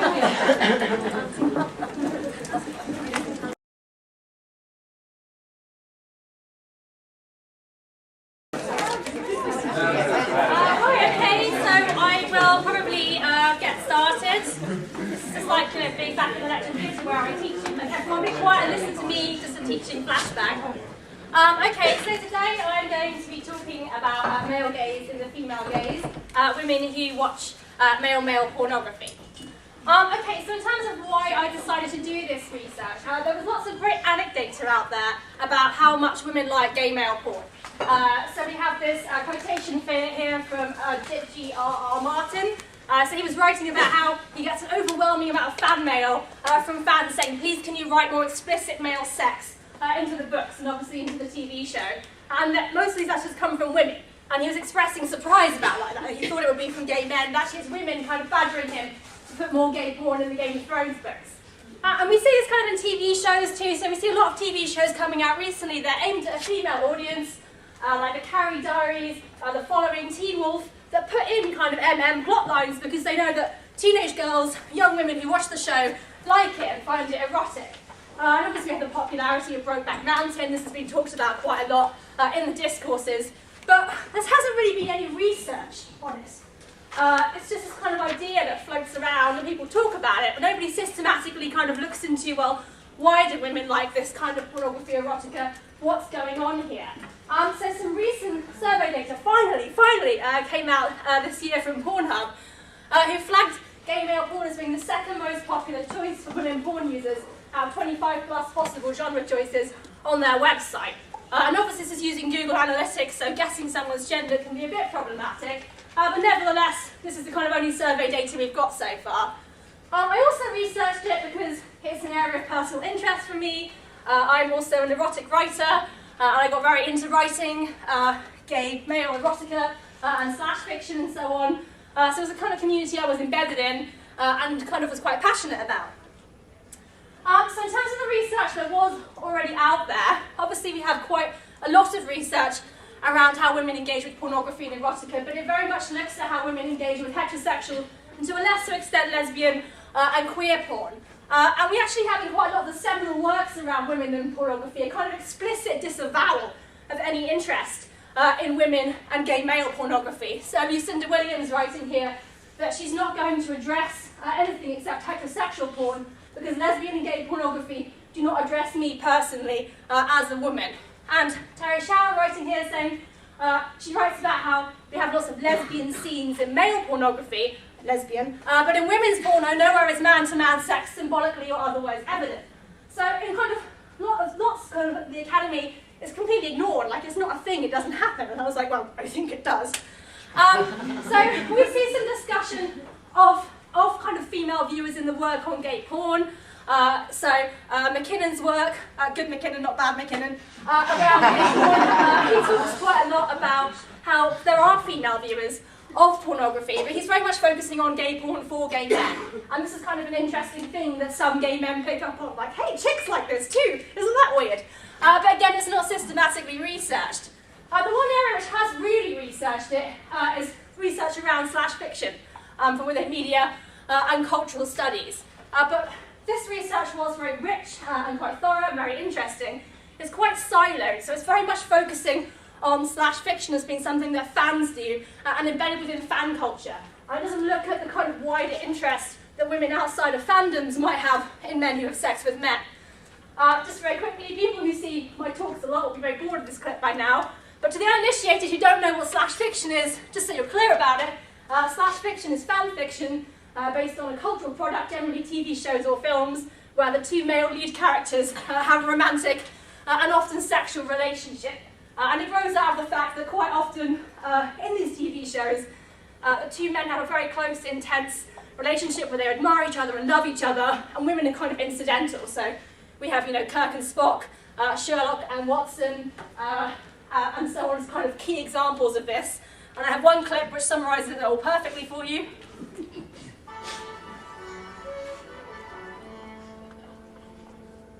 Anything from the landing party? Should be sending up a report momentarily, Captain. Something wrong? I kink in my back. That's a little higher. Push. Take it. Thank you. How angry he is that his boyfriend has let another woman touch him. It's like, we're going to pay for that later, bitch. So this is essentially where slash came from, because there's this incredibly obvious homoerotic, well, it's barely even subtext, is it? Between these two male leads. Okay, so in terms of the responses to the research, this is more anecdotal from me here. People were initially quite surprised by it. They were like, oh, is that like a thing? Really? But then there's a general acceptance of this kind of straight men like lesbians trope, and people often equate it to that. Although interestingly, that's also not particularly well researched. It's again just accepted as something that happens, but why does it happen? And then there's often very quick admissions of interest. So quite a lot of the women I spoke with outside of the study, colloquially about this work, were like, either they were like, oh well, I like that too, or they were like, interesting, maybe I'm going to go and watch it. Obviously, apart from my grandmother, who was like, I think that's disgusting. But obviously she is 76, so we can let her off the hook for being a crazy old homophobic. Okay, so in terms of responses from participants, there was general wariness about participating in this research, particularly from people who'd come from within the slash community. And they kind of condemned a lot of previous research that had been done in the area, generally with an evolutionary psychological perspective, which they weren't that happy about, and how they were portrayed as being kind of paraphilic or having some kind of fetish or having something wrong with them. And lots of issues around gender and sexuality that people obviously felt very personally kind of invested in and quite emotional about. So it was quite an emotional piece of research for me to do as well on some levels. And I'll see here in terms of being personally involved in the research, when I asked people in my wider study, which wasn't just on porn, it was all kinds of homoerotic material, would you have taken part if you didn't know I was a writer and so on? A lot of them said, no, they wouldn't. Or they didn't know. So what we have here is this kind of like acknowledgement that you really should be in the community to do this kind of research, perhaps on some level. So I'm using grounded theory to analyse the data. So the data here is from questionnaire and focus groups of 275 participants. So the wider study has 429, but this is just looking at the women who watch visual pornography. Okay, so in terms of who these women are, I've got women from like 26 different nationalities. It's a wide range of ages. It's a wide range of sexual orientations. I tried to be very inclusive here in my options. and a wide range of relationship statuses, which I kind of wanted to have a look at because previous research from within Slash, like the work of Camille Bacon-Smith, she spoke about these women as being women who'd never really had relationships and were somehow unable to relate to men on any kind of meaningful heterosexual level. So that isn't really what's going on here. As you'll see, it's a pretty wide smorgasbord of women. So these are all people who are already identified as women to take part in this survey. So in terms of their general attitudes towards pornography, they don't just exclusively consume gay male pornography. Most of them also watch heterosexual pornography, and the slight majority also watch lesbian pornography. But you'll see here there's a distinct preference for male-male pornography. And again, there was a big idea, a kind of concept from within certain parts of the academy that a lot of the engagement, particularly with Slash fiction, was very much an intellectual engagement. It was about queering texts. It was about exploring gender and sexuality. And I'm not saying those things aren't true, but I thought let's not beat around the bush. Why do you watch porn? And the majority of people said they do watch porn or erotica as some kind of masturbatory aid. So this is an engagement with it as a kind of sexualized product, if you like. So the overwhelmingly most popular reason that women gave as to why they liked male-male pornography was that the boys are hot. Which I kind of think is self-evident, isn't it? But actually it's just really not discussed at all in any of the work, including a lot of the work around Slash. This idea that, surprise, surprise, women often, not in all cases, find men attractive. So if you have lots of men, that's even more attractive. As one of them says here, I'm attracted to males, so seeing two of them get it on together is like, boom, twice as sexy. So I'm obviously kind of stating the obvious, but a lot of academics have got very rich out of stating the obvious. So I thought it was a bit weird this hasn't been stated before, so here it is, the number one reason. The second theme which came up, which kind of ties into what we've been discussing earlier, particularly the stuff Helen was talking about, is about this evidence of desire and authenticity. And in fact, a lot of the participants felt that when they were watching heterosexual porn, they could never be convinced that the woman was having a good time or was enjoying it. Whereas men, because of the obvious signifiers of arousal, having an erection, achieving a very visual orgasm, they could feel more convinced that the actor was having a good time. Obviously, this is not necessarily true, and we have Viagra and so on. But essentially, a lot of women felt they could watch it, therefore feeling that the kind of actors were enjoying it more, and they didn't have to feel conflicted about that. And also, a number of participants also spoke about, men having more economic power and more choices, so male porn actors perhaps being less coerced. Again, I'm not saying this is true, but it was the perception of a lot of the participants. So this idea that the kind of visual signifiers of pleasure are very important. And as one participant says here, in lesbian or heterosexual porn, the woman's pleasure is always secondary and female orgasms are never shown. Most simulations of female pleasure are unconvincing / unsatisfactory. So related to that, there was this theme around avoiding the sexual minefield, as I've called it here. So that often then women who were watching heterosexual pornography, and I think it's quite interesting, this question was, what do you like about porn? But a lot of women responded by immediately saying what they didn't like about het porn. And what they didn't like was this kind of conflicted with their feminist sensibilities or the way they felt about women's empowerment and women's engagement with pornography and with sex work, and that they generally found gay porn less problematic. I mean, for a variety of reasons. So the first participant here is saying men are physically stronger, so they're less likely to kind of be coerced into sex acts they don't want. The second participant saying here that they find gay porn generally more respectful and less exploitative.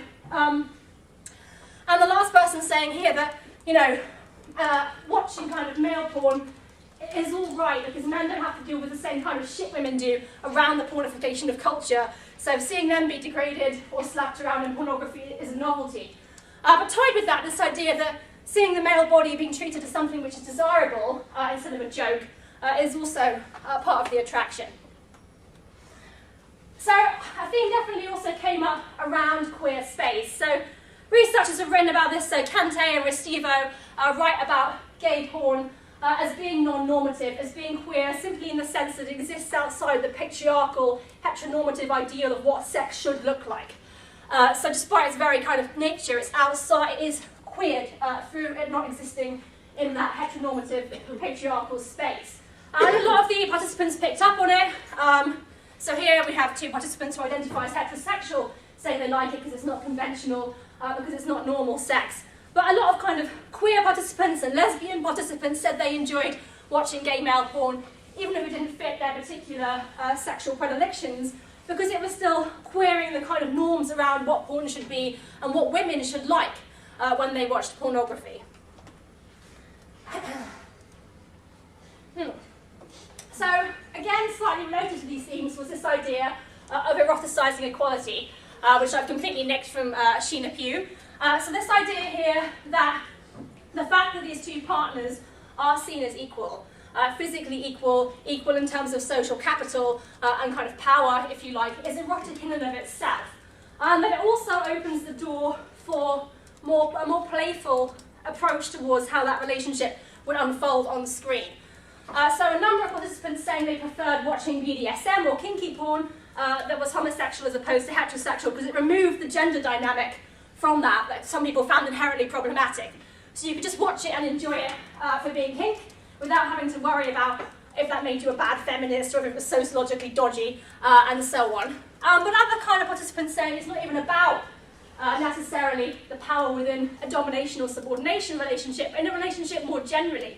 It's interesting to kind of mess around with that power-gender dynamic, which we can have in a homosexual relationship, male or female, but it's more problematic when we're watching heterosexual porn.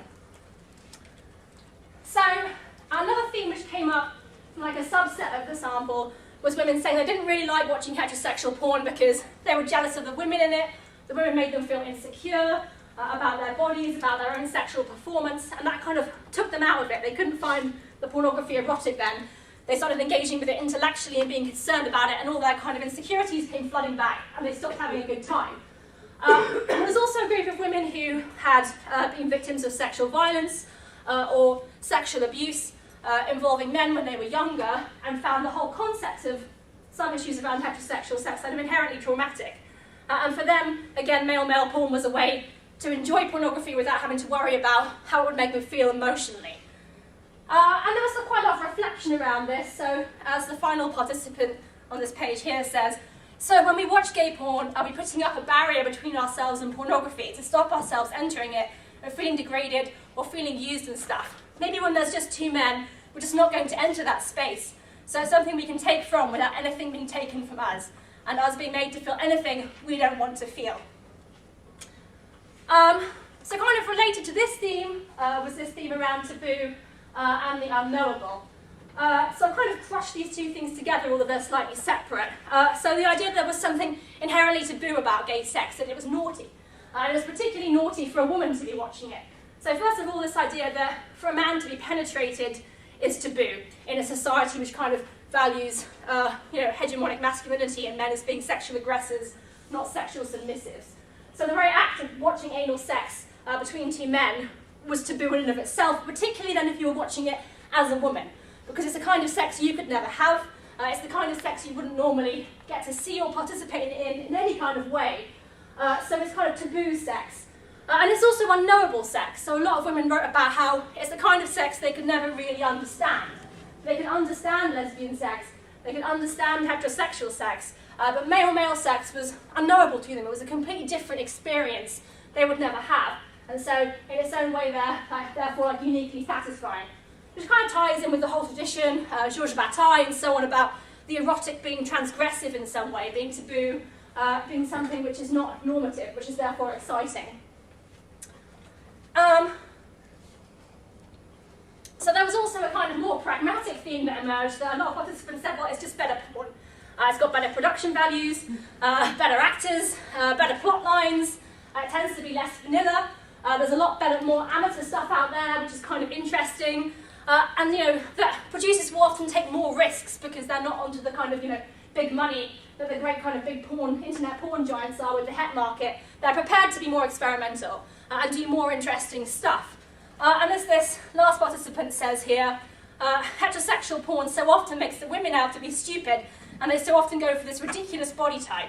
In gay porn, you avoid all that, and there is such a large range of body types, from twinks to bears, from emo boys to gym hunks, older men, you name it. There's a ton out there too. So that it has more variety, it's more interesting, it's fresher, it's better produced, and it's better acted. So it's just better pornography. emerged as a distinct theme, but which I also think is a kind of factor which ties everything together, was this notion of the female gaze. So there was a huge amount of awareness amongst the participants that heterosexual porn wasn't made for them, that it was made for heterosexual men, and that women might watch it, but essentially most of the makers of heterosexual porn, obviously not all makers, there's great feminist porn directors, but most of the makers didn't really give a shit whether women engaged with it or not. So it was just something which wasn't aimed at them at all. So they felt pretty disenfranchised from it. It wasn't kind of something they felt involved in at all. And at least with gay male porn, they felt it was aimed at somebody who was going to look at the people in it the same way they looked, i.e. with desire for the male body, not necessarily the female body. So in heterosexual porn, they felt they were being asked to look at the sex that was happening through the male gaze, to look at it as a heterosexual man would, which is not something they particularly wanted. So to this extent, having the gay male gaze was preferable to them than having the heterosexual male gaze, because at least it was more aligned with their own desires. And some of them kind of took a slightly different approach, and they spoke about how, because they weren't then forced into this kind of narrative decision that I must identify with the woman because I am a woman, they didn't have to identify with anybody. So it kind of freed them up to be sort of the transsexual viewer, if you like, the transvestite viewer, to kind of view porn from the outside without having to engage with any of the participants in it in any particular way, without having to assume any kind of gaze, just this kind of transsexual gaze. And it's interesting also, I think, related to this, that a significant proportion of the participants said that when they fantasized sexually, they often imagined themselves as a man. So the notion of kind of gender and sexual identity here being quite fluid amongst this participant group. And then when they did imagine being a man, they imagined all different kinds of sex. So a man having sex with another man, them as a man having sex with a woman, them as a man just masturbating, and then having sex with gender diverse people, intersex people, lots of men, magical creatures, even watching other people have sex, so just voyeuristic fantasies, but watching other people have sex as a man. So really quite interesting and an awful lot going on there. So just to kind of tie up then in terms of bringing it back to the gaze. So obviously I'm sure most of you know, probably better than me, because lots of media studies people. Laura Mulvey came up with this idea of the gaze based on the work of Foucault and Lacan, saying, you know, narrative cinema invites us to view stories that we see on the cinematic screen from a male point of view. We are invited to enter into the narrative as a man, and the female body is objectified by the male director for the male audience. So right back, you know, pretty much as controversial when it came out. So War, talking about gay porn back in the 80s, kind of said, well, what Mulvey says doesn't apply to gay porn because gay porn doesn't privilege anyone we see to be, you know, the object versus the subject. You know, gay men fuck and fucked, suck and are sucked, he says. It doesn't matter what your kind of identity to the narrative here is. Everybody can do anything to anyone at any given point. And there's kind of been recognition of this. So Lily Loughborough, writing in Salon, writing again about Game of Thrones, says the male gaze is now occasionally allowed to be gay. But there's still this idea that the gay male gaze and the female gaze are two distinct things. And McKinnon and Laura Marx as well have kind of challenged that, saying, well, are they the same? Are they two different things, or are they actually the same thing? And Marx says here, gay porn offers a good site for female viewers to test out the power of their own look. So then, I guess what we're seeing here in the responses of the participants is a kind of mixture of, I guess, visual transvestism, what Mulvey wrote about, that women are always required to imagine what they look like to men. So women get very good at adopting a male perspective, and they are just watching gay porn as if they were gay men, or as if they were a man. Versus Gennaris's idea of gender fuck, so this idea that actually people can have a really complex relationship with gender. And the problem with the whole theory of the gaze is it assumes a very binary dichotomy between gender, like you are male or you are female. You have a male gaze or you have a female gaze. And actually we can all have androgynous gazes. Or we can have gazes which flip between being male and female at any given point, depending on what's happening and what we're invited to look at. And certainly I would say this possibly kind of, I feel, fits in the best with what most of the participants said, that whilst they might imagine having sex as a man, they also imagined having sex as a woman, or they didn't think at all. But certainly gay porn offered them a better position for being able to lose themselves in the erotic experience than heterosexual porn did. Thank you.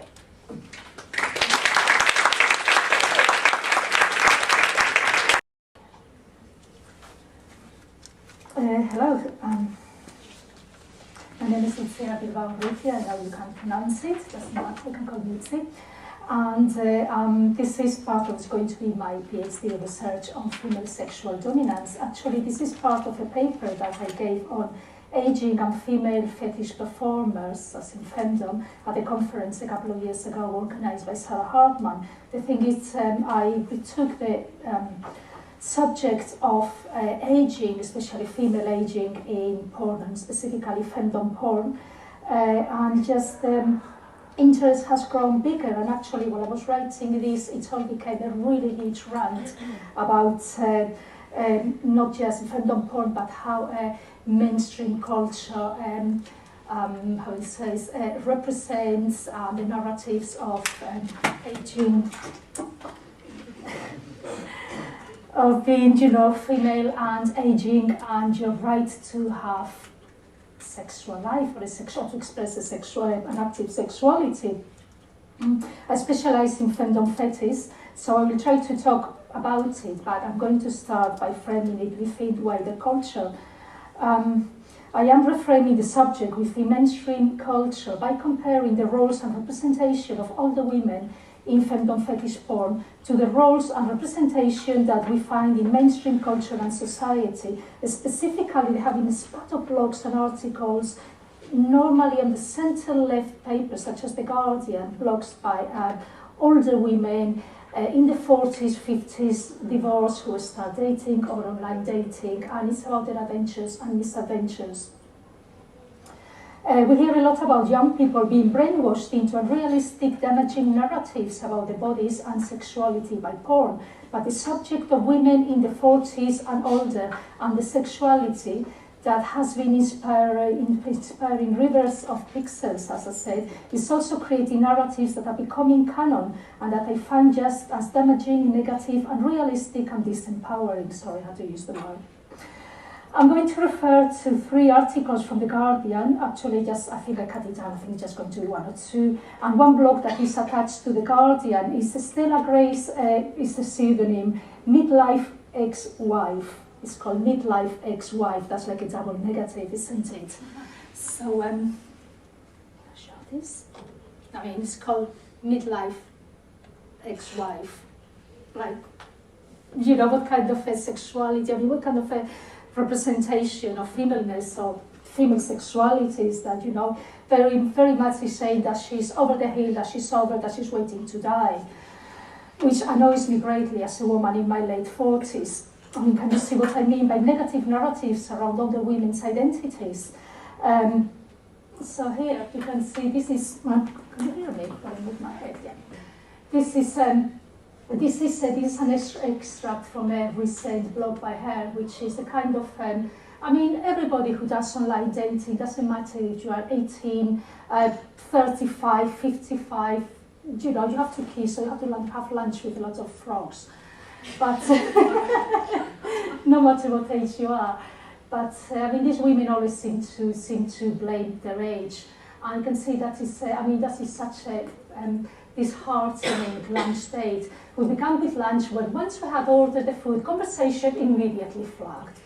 Peter, staring off towards the windows, looked like a boy who had been hit hard in the shin.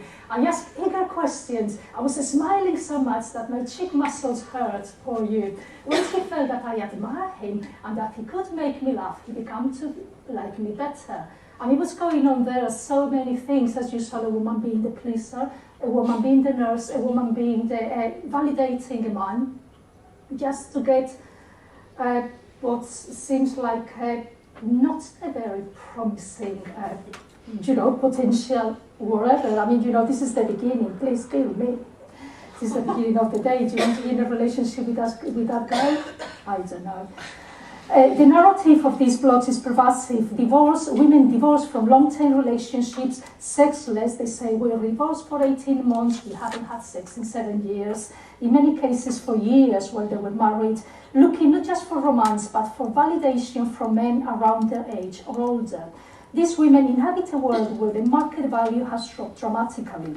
They always refer to sex as vaginal, as PID, vaginal, how they call penis saying that thing, vagina. The consensus is universal. They blame the lack of success to their age and fading looks, and that all men are looking for younger women. The consensus, repeating myself, universal. They have internalized that romance or even satisfactory sex is something they aren't entitled to anymore, while the men are entitled to choose and pick. If society recoils at the idea of the saggy breast and stretch marks recurring images, just as the male dates do, they thoroughly agree. Let me show you another example of how society views older women whose breathing, useful years are behind them. They are washed out, physically defective people, redundant like old battery chickens. This is this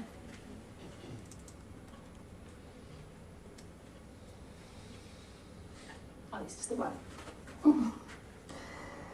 This is last month's Mother's Day special issue of Tesco magazine, and it had these discount vouchers for mom that features two types of Tena lady pads, two types of them, reading glasses, baking, don't smell, and well, some shopping, so you can compensate for the lack of sex, obviously. But it's the Tena lady is the I don't know. I'm in my 40s. I don't know so many women who need Tena lady, but apparently not. Maybe I'm an oddity. The ugly reading glasses, the cleaning and baking products. You're not making babies, bake cakes, the deodorant. But this is just the background to my story. I have very little time for reality, and I have used these narratives of all the women's sexuality within, let's call it the real world, only as a frame for the subject of my paper, which is the presence and the representation of older women in independent porn, and specifically in femdom porn, femdom fetish porn, a world where women can be older, wiser, and still sexually desirable, and men, young, middle-aged, and old, pay to access it, to buy it. So please allow me to validate it by saying, men pay good money for this, and not just men, just women.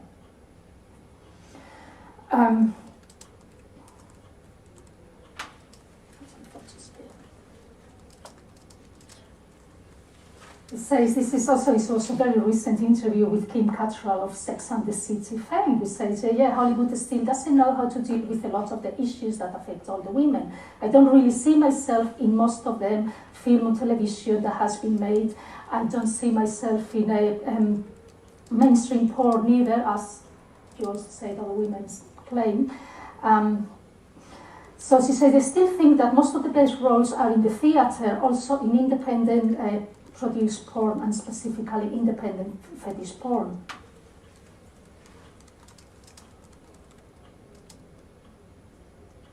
And also, in independent fetish porn, those women, the women on these blogs, they talk about being 40 and over and 50, so what does it look like outside of Stella Gray's Tena ladies stuff? I have chosen this narrow niche within the adult industry because femdom studios are often owned by women who are also the producers and the performers in the work that they sell themselves. There are no middlemen, no selection process of the performance, no gatekeepers, especially no male gatekeepers, in opposite contrast to the porn studios owned by the corporate media, where there are gatekeepers, male, and they tend to be male executives. This assures a freedom from the rigid representation of what means to be female as desirable in more mainstream porn. I know that the term mainstream porn is a bit problematic, it's a disputed term, to refer to the type of porn normally peddled on late night channels, where it's all about using female holes as receptacles for male semen, as owned by the corporate media that also peddles the scaremongering about the sexualization of youth, and also all these ideas about older women, blogs, and the distorting view of sexuality and relationship that watching too much porn might cause. I think this is, excuse me.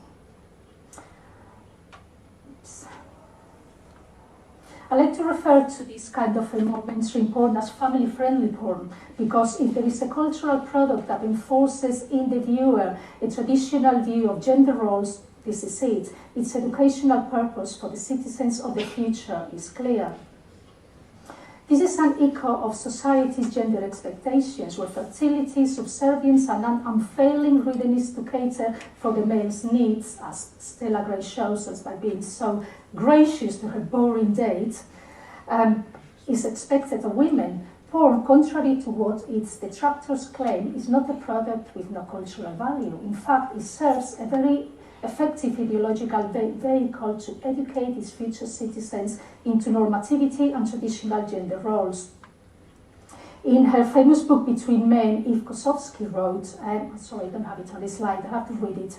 In classical Greece, male homosexuality was highly structured along the lines of class within the citizen class, along lines of age. The pursuit of adolescent boy by an older man was described as stereotypes that we associate with romantic heterosexual love. The passive part being the boy. Thus, the love relationship, while temporarily oppressive to the subject, had a strongly educational function. Dover quotes Pausanias in Plato's Symposiums as saying that it would be right for him, for the boy, to perform any service for one who improves him in mind and character. In parallel, I think that, is very much what porn is doing, is educating future and current citizens into compliance.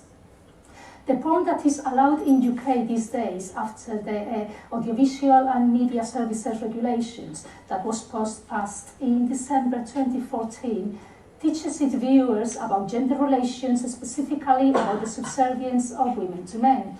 I believe that porn in other cultures has a deliberate, in our culture, has a deliberate didactic purpose. Its goal is to ensure that men and women know their place in a normative society that favours family, reproduction, filling in all holes with semen, the couple, and where there is a rigid hierarchical structure among the genders.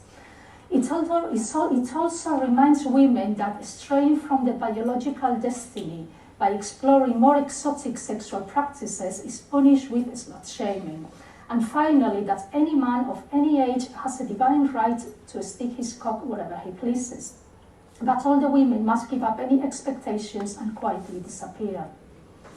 So it's no wonder that any other forms of pornography that does not reinforce traditional gender power relations are banned, regulated into submission, or pushed into the sideshow of the independent porn studios. Pornography teaches all genders the place and expects the freaks and other sexual dissenters to stay away in the holes invisible. However, the rise of independently produced porn can be silenced completely. That's why the internet is being subjected to so much censorship and regulation. In this time and age, anybody with a camera and a laptop can start their own studio, as I did. This has created a wide frontier of niche and specialities that doesn't cease to shock the authorities, hence the absurd face-sitting ban in UK, female ejaculation ban and all that. Women in the femdom fetish niche choose to represent themselves and how age and aging plays a part that, in opposition to what society keeps feeding us, women, is as sexually vibrant and active and positive as that of younger women. I'll just feel them. Images to show you. Does this work? What is this? This is an analyst. She specializes in medical play. She is not selling nudity or in sexual acts, not even a conventional domination, but is beyond the untouchable fantasy of the mistress. There is absolutely no touch. It's all functions with lots of technology and machinery and things like anesthetic, and so there is absolutely no physical even contact with a subject or clients. It's the whole fantasy or the whole niche fetish is about being knocked out and anesthetized. So you're not there, not even mentally. This is Sidonia von Bork, who's been selling femdom porn for many, many years, and she's a mentor and an important figure in my life as well, who is defying her age. Nanny Alice, who does AV age play. And one of my favorites is Lady Sonia, who I like to call affectionately a fantasy Tory wife. So if there is somebody who is not, who is not peddling to that fantasy of the younger bimbo, is her. She's a suburban. I haven't asked her political preferences, but you know, she's Trinset and Pearls porn, which I think is great. She invented this niche herself very much as she aged. She's been in the industry, I think she said recently, since 1984, filming fetish video. Before, she used to be much more conventional, leather and rubber kind of dominatrix. She's been aging. She wants to carry on doing it, so she reinvented herself as this character, which is immensely popular. So, Stella Gray, what are you doing? Where are you going wrong? When we look at these characters or archetypes, one thing becomes clear. In femdom porn, aging in a woman means acquiring independence, authority, and a mystique that adds to her sexual appeal instead of turning her into a sexless threat. It's an essential part of the narrative of power and seduction, the power exchange between men and women within femdom fetish porn. There is obviously a public for this if we look at the many women who make a living in the femdom fetish niche, like Lady Sonia. Despite apparently heterosexual premises, which is men worshipping women and being punished by them in a ritualized reverse of gender power exchange, femdom is often far from normative, although there is a very normative femdom that punishes the male's apparent lack of masculinity or regards the dominant woman as some kind of damaged female, but this is another story that will be told another time. From my perspective, femdom often falls within the realm of queer. Its function is not to reinforce the traditional gender roles where the man is the dominant partner and the woman assumes a pleasing, subservient, youthful role of innocence. It's rarely penetrative, although strap-on sex where the gender roles are inverted and the impenetrable male body is penetrated is very common. Femdom also does not reinforce notions of couple, family, reproduction, because the woman's sexual needs are rarely this way inclined, and the male is verbally, physically, and psychologically emasculated. It's recreative sexual activity characterized for a lack of usefulness, again it's not reproductive, even though it puts much of its emphasis in ensuring that the male remains at the bottom of all hierarchies. And to use Halberstam's terminology, it creates other times and spaces, or queer times and spaces, in these charmed enclosures of dungeons, boudoirs, and fantasy or mythical palaces and mansions, which are so far away from Stella Gray's suburban lunch dates. There are fantasy erotic figures that draw strength and sex appeal from their commanding experience that relates to age, rather than disappear from the industry when they turn a certain age. The strategies used by these professionals who don't conform to the normativity imposed by the larger industry and that have enabled them to have successful careers varies, but the bottom line is that there is a receptive public for them. There is a receptive public for them. It's a chicken and egg situation. Was there always a market for this, or has the appearance of independent, less normative fetish porn stars created it? I don't have an answer for this question, but I can't help but feeling that among the dismissive, youth-hunting hordes of older men that Stella Gray desires and fears are also avid femdom fetishists. What people do in real life and what they do in private are very different things. And like so many other things in life, there is a public acceptable side of men's sexuality, the one that says, yeah, I go for the 25-year-olds, and an abject one that doesn't necessarily go for that society approved idea of men wanting always, young female bodies. And like Stella Gray or these agonions in these center-left papers, this is a personal claim, as a professional mistress and femdom performer and producer, interacted with the secret side of these men as my clients or as the people who buy my work online. Once again, it would take another separate paper to unravel the possible Madonna whore complex going on in here. But sexual fantasies are not what people talk about openly. They're not even what they discuss publicly. There is an embarrassing silence surrounding the existence of this market in the media, starting from the surprise and mirth that concepts like MILF, GILF, or other allusions to porn preferences to an advanced age elicit. Not to mention when one's sexual desires are as abstract and far away from normative sex as fetishes such as, extreme heavy medical fetish. And lastly, age and the desire for not so young and fertile women. This is possibly one of the last sexual taboos. In a climate where these media who sail as youthful, panting female factoids can't stop scaremongering about a disturbing tendency to sexualize extreme female youth with an emphasis on subservience and innocence, the discussion of older women as sexualized objects or subjects is almost non-existent. In fact, the disturbing trend, as I mentioned at the beginning of this paper, is to favor a discourse that brainwashes women into believing that the right to be a sexual being dies in their mid-40s, and to question the manliness of men who don't respond enthusiastically to the bukkake orgy of mainstream porn. But it's the women that concern me. For each man sneered that for every child allegedly brainwashed into pornified sexual conformity, there is an older woman being shown her place in the sexual sphere, which is nowhere. We live in a culture that is easily surprised and slightly put off by the revelation of the existence of a porn market that sexualizes older women as if something incomprehensible and uncomfortable to deal with, like sheep shaving.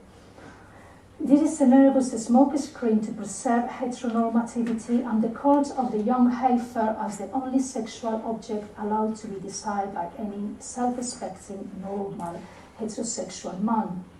So to finish this paper, I'd like to entertain you with, what I've already had, with a gallery of female sexual dominant ladies who have claimed the right to be sexual beings and icons in their own terms, whilst at the same time offering those whose sexual desires don't conform to the tyrannical view of society with alternative iconographies and narratives.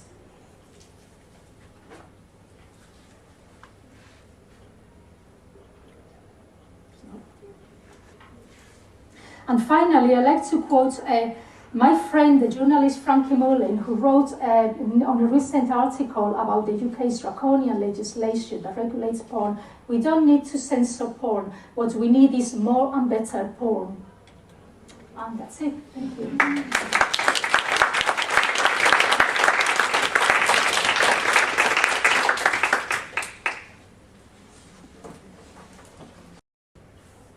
Hello.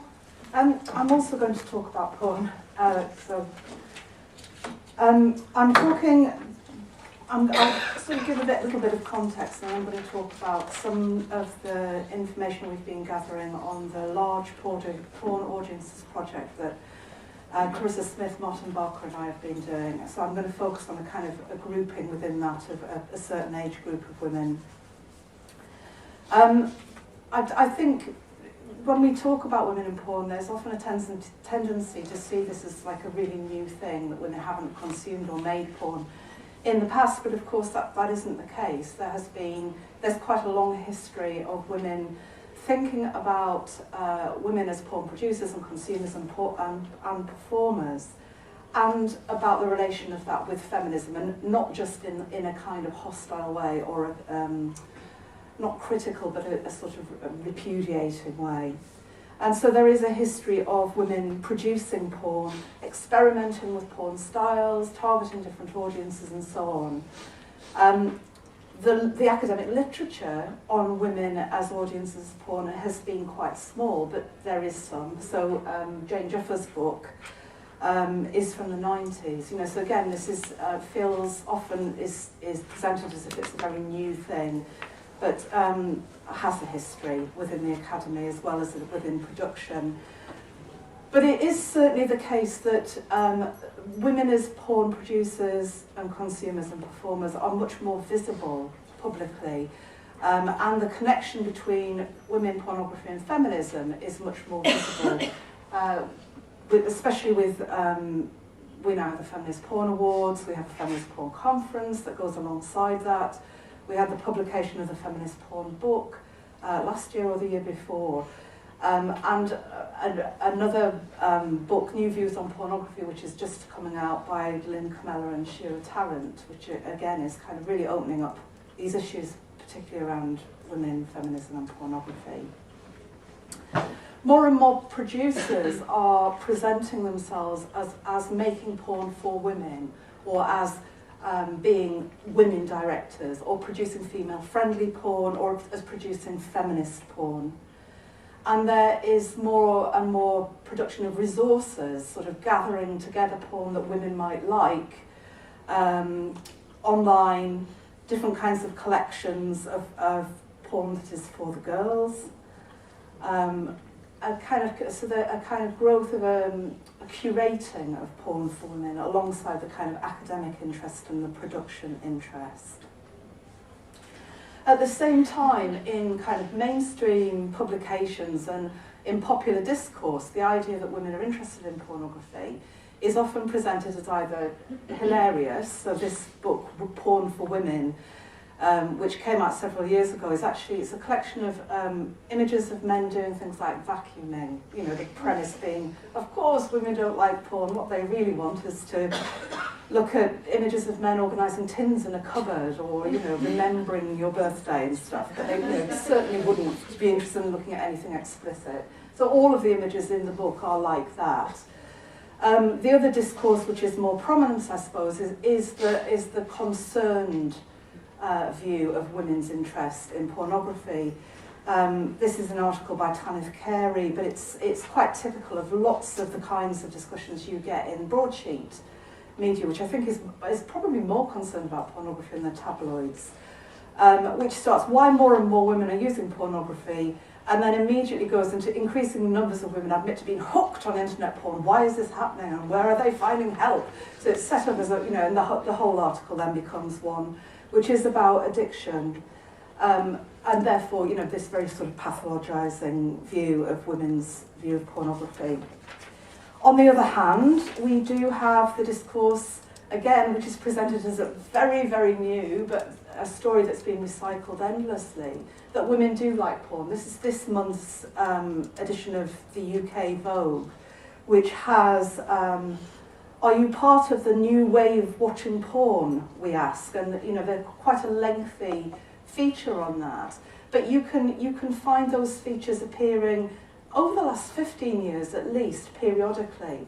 So there's this kind of, there's a tendency for people to try and organise these things in a linear way, that we've moved from disapproval to approval.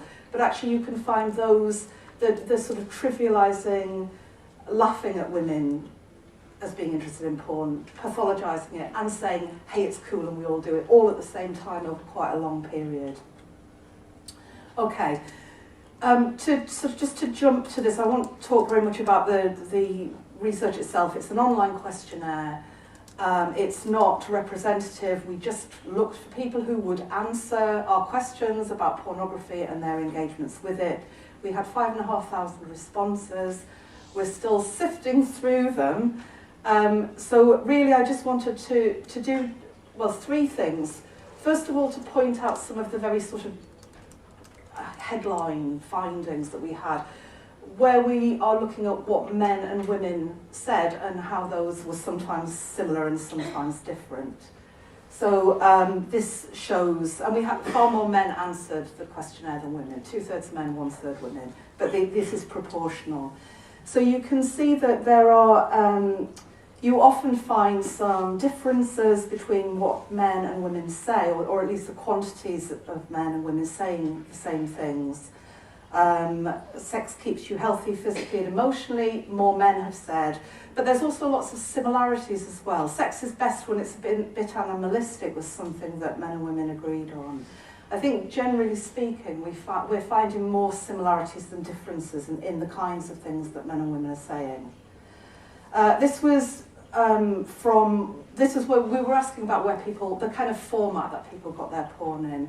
And this is interesting because it does show up some key differences. So you can see here that, for example, fiction sites are much more popular with women, sex blogs are more popular with women, specialist sites are more popular with women, presumably because that's where you can find more things that are catering for female audiences. But on the other hand, the kind of overwhelmingly, tube sites is where people are finding their porn, men and women. So again, while you can find these areas of difference, you find lots and lots of similarity. This one's quite interesting, and the main kind of interest here, though, just the things I'll pick out. Men tend to say they go to porn when I feel horny. Women are more likely to say I go to porn because I want to feel horny. But if you then look at it, how that breaks down by age, older men are also more likely to say they go to porn because I want to feel horny. So the idea that there is some kind of, this is what men are like, this is what women are like, is not true. It's inflected by age and all sorts of other things. The other two things just that are interesting here, I think, men much more likely to go to porn when they've got nothing better to do. Women apparently always have something better to do. And then the thing that, again, that's a real area of overlap, I just get attracted by the pop-ups. That happens to virtually nobody, absolutely nobody. So the idea that women are not looking, or even women who answer our questionnaire are not looking for pornography, is not true. It's about searching, it's about finding, just as it is for men. Okay. So, we're very interested in age and the different sort of orientations to porn within and between age groups. And what we found were that we had far more women in the age category 18 to 25 who both filled in the questionnaire and were frequent engagers, consumers of porn. Interestingly, the age group for men is in the 30s, so there's kind of interesting, that idea that it's all young men who are frequent consumers of porn wasn't something that we found. And so this is just to sort of pick out some of the responses from some of the women in this age group, 21 women, who are all heterosexual, all identified as heterosexual on the form, but who also said that porn was either extremely or very important to them, because we were interested in, if there is a generational shift and more women are, or more young women are engaging with pornography, which may or may not be true, but it looks as if it may be true, and are saying that they find it important, why might that be? The responses that I'm referring to here mainly come from the US, Australia and UK, but we also had a couple of responses in this sample from Brazil, Canada, Ukraine and Mexico. And in each case, what I'm looking at here is the accounts that women gave of why they were engaging with porn. So it's just to sort of, and it's very basic, it's just the kind of where we are at the start of looking at women's motivations for engaging with pornography. But first, what I also wanted to just quickly do, and I'll do this really quickly, was just to sort of show you where they were getting their porn, the sort of the broad categories. So personals and chat sites, interestingly, that shows they're using quite a broad definition of porn because often it was associated with hooking up with people. Fiction sites, literotica being the most popular. Kink and BDSM being a major interest, particularly in kink.com. Some artistic or kind of alternative sites being referenced.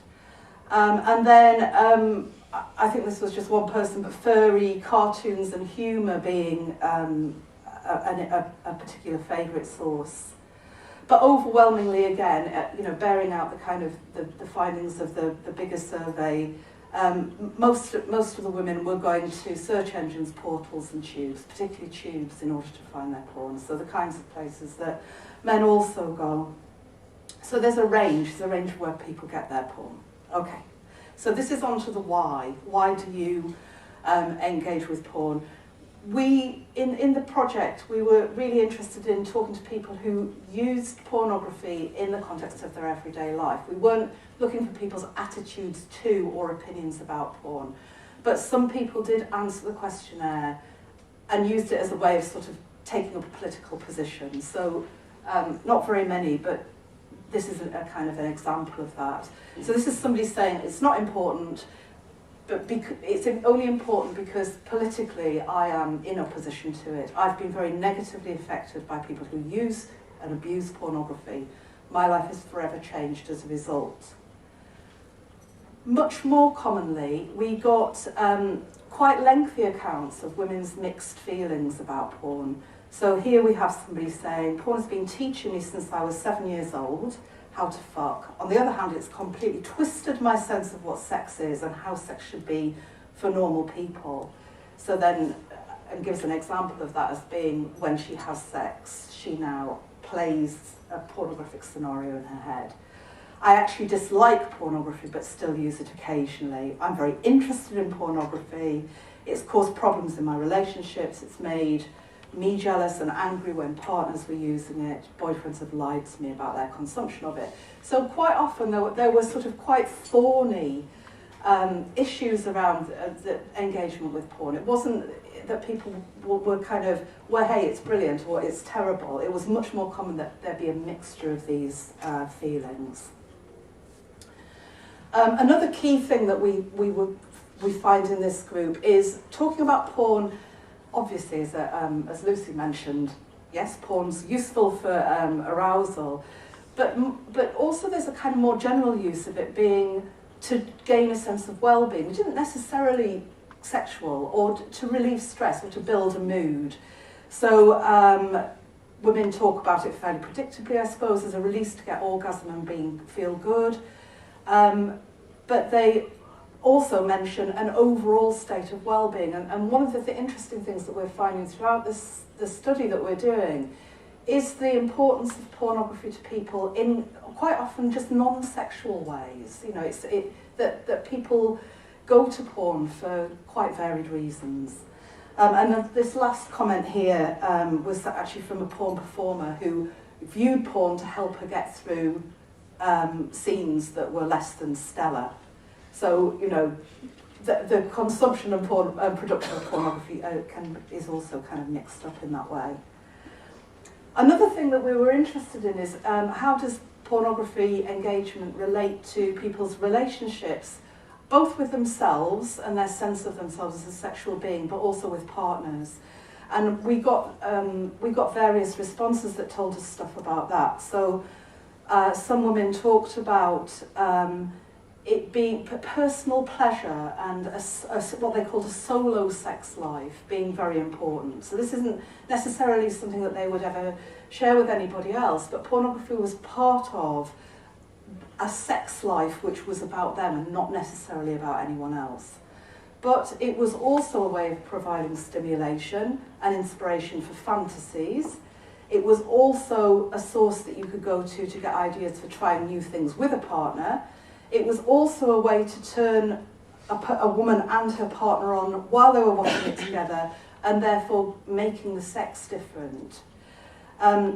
We got 2 women within this group of 21 talked about its particular use when they were separate from their partners. So to keep intimacy alive and to connect sexually with each other during this time, we share pornographic videos and images online. We send links of porn to each other as a way of keeping things fresh and hot.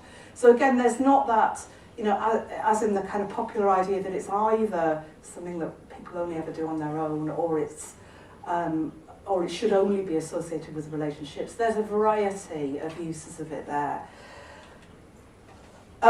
This is a really important one, I think, and it's something that's coming out of the project in lots of different ways.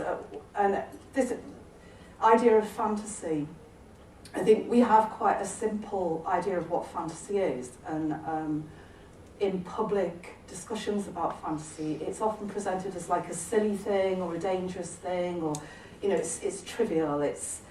Fantasy doesn't get a very good press. Fantasy seems to be really, really important to the people who talked to us, and in lots of different ways. These are just sort of things that were from the women in this group.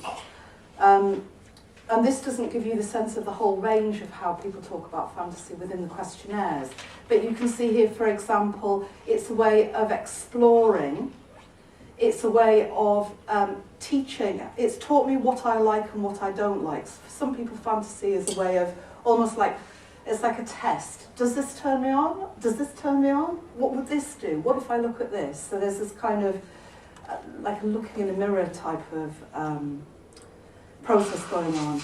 Or it's shown me what my ultimate fantasies are. This isn't always like a happy, you know, fun place. One woman said, I like to be confronted by my desires, even the ones I would never admit in public. And for some people it is about going to the dark place and seeing what's there, which can be a sexual thing, or it might be more of curiosity about bodies, or about exploring what your own limits are, or just wanting to know what things look like that you've never seen before.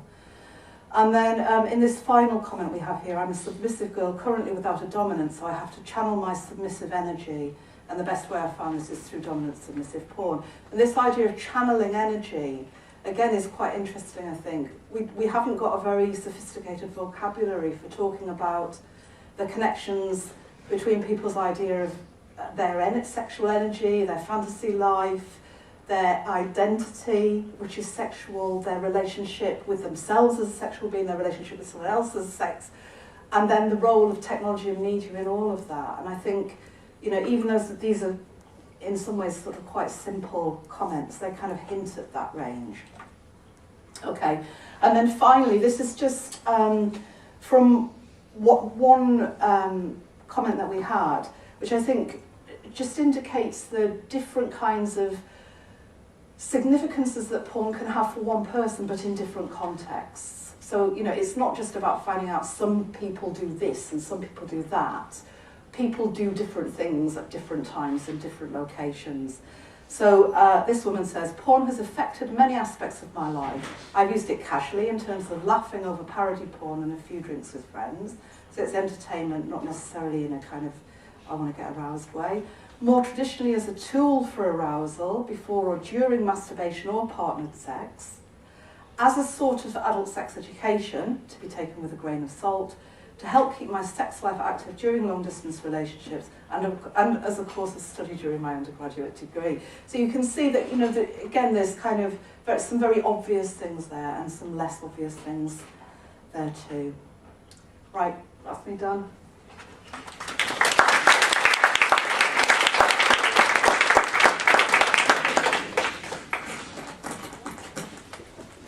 Okay, well, we have actually run to time, I think. So we've got 15 minutes before cheese and wine, which gives us plenty of time to talk to all three of our brilliant speakers. Just about make it. There we go. Okay, so who's got questions? Yes. Just a question for Lisa. Did you find in your study that when you made the distinction between, you know, bear porn and twin porn? Well, that was, yes. I mean, obviously, they talked a lot about all sorts of different things, and it varied a lot between which person, who was talking and what they were talking about. Certainly, there was often a kind of either a preference for porn where there seemed to be some relationship between the actors, so boyfriend porn or amateur stuff, where they were touching and kissing and laughing, not just kind of someone getting a pounding. Or there was a preference for the less sort of mainstream porn, bear porn and stuff, because they felt that was more authentic, like it was representing the person's genuine sexual desire or kind of like sexual orientation or preference. So that felt more real than kind of studio gay porn, which was not really necessarily about the individual. But so some did more than others. It depended kind of how they used it and how much they used it, I guess. Or like, you know, some might perceive the bear porn as more masculine and the twin porn is more feminine. Yeah, there was more around the discussion about, a lot of discussion around do you identify with the top or the bottom, and particularly women who also wrote pornography, like do you exclusively write it from a bottom's perspective, because women can only ever understand receiving anal sex, not giving anal sex. Most of the women kind of rejected that completely and were like, no. Yeah.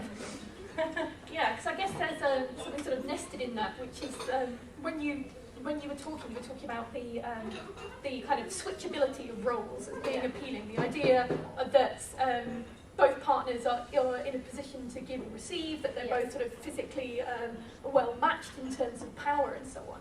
And that seems to be gesturing towards whether there is, there's a point of crossover maybe between yours and Itzy's papers in terms of like what's the role of age in that, what's the role in terms of these playing out these fantasies between cis male bodies that have these different gendered potentials embodied within them, like whether there is, is there a more intersectional way of looking at the way that's framed that draws on these kind of ideas, I guess. And then that, I guess I would just kind of extend that to Itzy as well in terms of what is the role of something like whiteness in the femdom community? The role of what? Whiteness. Because they were all of the women that you showed us were kind of older white women, and is there? There's many more by far. There has been a relatively new crop of female dominants who are non-white, but there are still very few and far between. Also, there has also been a lot of problematic race play around it, and many people feel uncomfortable enacting that fantasy for paid white males. Others don't, but many problematize it. Yeah, so it's kind of an implicit element of the personas those kind of personas that you were showing us is the whiteness, but that gets left unspoken to some extent. Yeah. Interesting. Yes. A couple of questions. Firstly, with Itzy, what you were talking about, the kind of, like subdom, I'm wondering what you think of it when it extends as a part of an identity rather than just a sexual preference or sexual fantasy. When people are involved in relationships where all-encompassingly it's based on a subdom relationship, but rather than just within the bedroom, if that makes sense, and whether you think that is a difference or any sort of different impact when it's those kind of two separate worlds. Well, first of all, it's fantasy. It doesn't happen very much. Okay, I'm not speaking for the whole universe, obviously, I'm not God, the goddess. But that is fantasy in femdom, you don't want to live it 24/7. I know a lot of male-dominant femsubs who try to live this, total power exchange, blah, blah, blah. But in the case of female-dominant and male-submissive, seems to be much more of a male fantasy, no matter whether they're dominant or submissive, this idea of this 24/7 thing that a female thing. I think that in this case, women or dominant women prefer to compartmentalize. I've seen a lot of male submissive trying to push the female partners into that role. How do I turn my wife into my dom? How do I teach her? Can you teach her? Because I've been approached by couples, and it's also always men who want to turn the life. But women seem to be happy compartmentalizing rather than having this. In my experience, than taking this 24/7 seems to be much more of a male fantasy, again, regardless of whether I'm submissive or dominant. And sorry, just one more thing I think is to all of you is what are your thoughts on, I think, particularly at the moment, there's this kind of whole movement about, the anti-porn as the new drug, and just that, personally disagree with the whole concept of it, but it's something that's quite prevalent at the moment, and particularly I think goes against what you're talking about kind of porn produced for women, and whether there are issues within that inherently, that it's often seen as female porn must inherently be romantic, and whether that's actually what women want, or how one defines that, whether it's this dangerous drug as a lot of people are claiming. Thoughts? I think it's got to do with new technologies and being still the shock of the new, that that because we have the internet now, it's so any child can find porn all the time, everywhere. So yes, I think it's part of the shock of the new, just as this new UK porn ban and the kind of thing is all part of the same. It's demonized thing. It's the shock of the new. In the case of new technology, because porn has always been with us in different formats.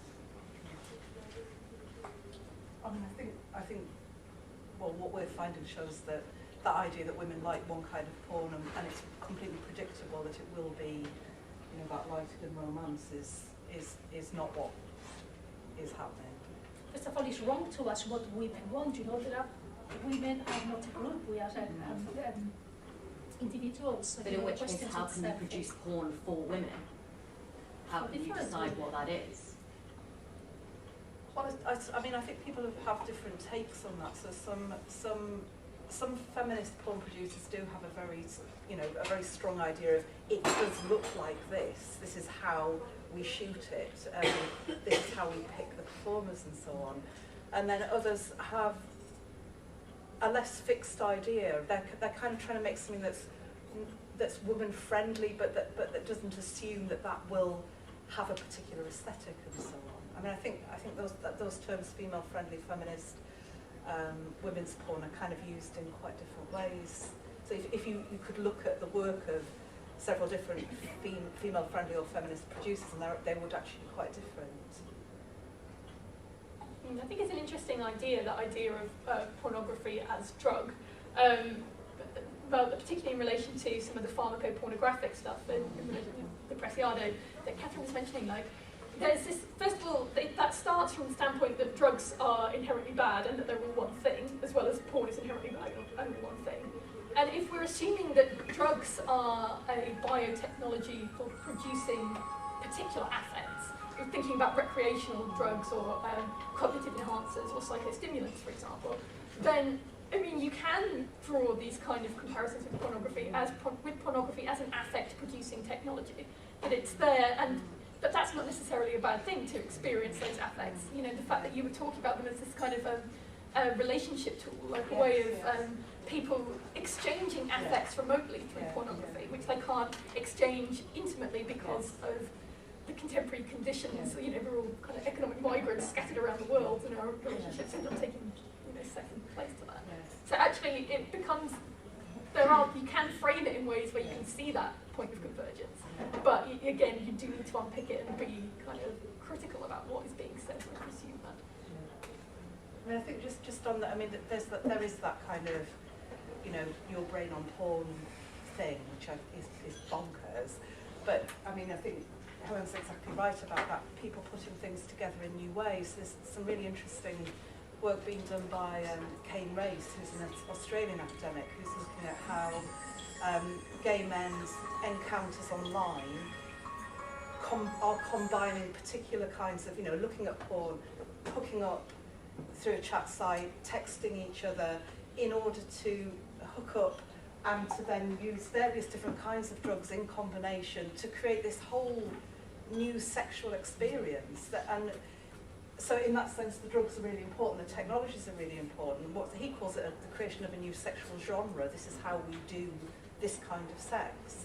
And I think, there are various other instances where you can see drugs, technology, media, particular spaces being used in that way. But it's not the same as, brains being fried. Yeah. I mean, I guess teledildonics plays into that as well, like the rise of these like remote sexual technologies, and pornography being used precisely as a remote sexual technology, either in terms of inducing affective states in yourself or augmenting affective states in yourself, and that's the distinction that you made, or in terms of using it as a means of sexual communication when physical bodies can't be together.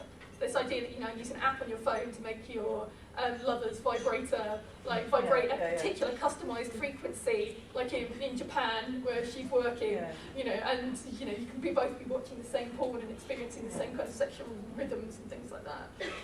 This idea of remote intimacies and the way technologies are being used to foster that.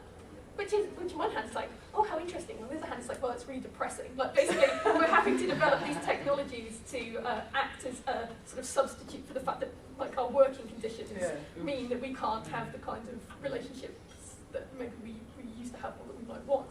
And that we are customizing our sexualities to our working conditions and living conditions, and this kind of contemporary thing. Maybe. They're not necessarily a substitute for some people. They might be, for people they might be doing a thing. Horses for horses. Yeah, it's certainly the way they're marketed. Is this idea of like bringing you together across long distances. Although then there's stuff like I can't remember what it's called. I think maybe it's The Real Thing, or maybe it's something else, where you have the idea is that you have cam girls who have like a dildo which has sensors which relate to the equipment that the consumer has, so that you get this sense of direct stimulation and this almost virtual reality, you know, augmented kind of sexual experience. Yeah. Yes.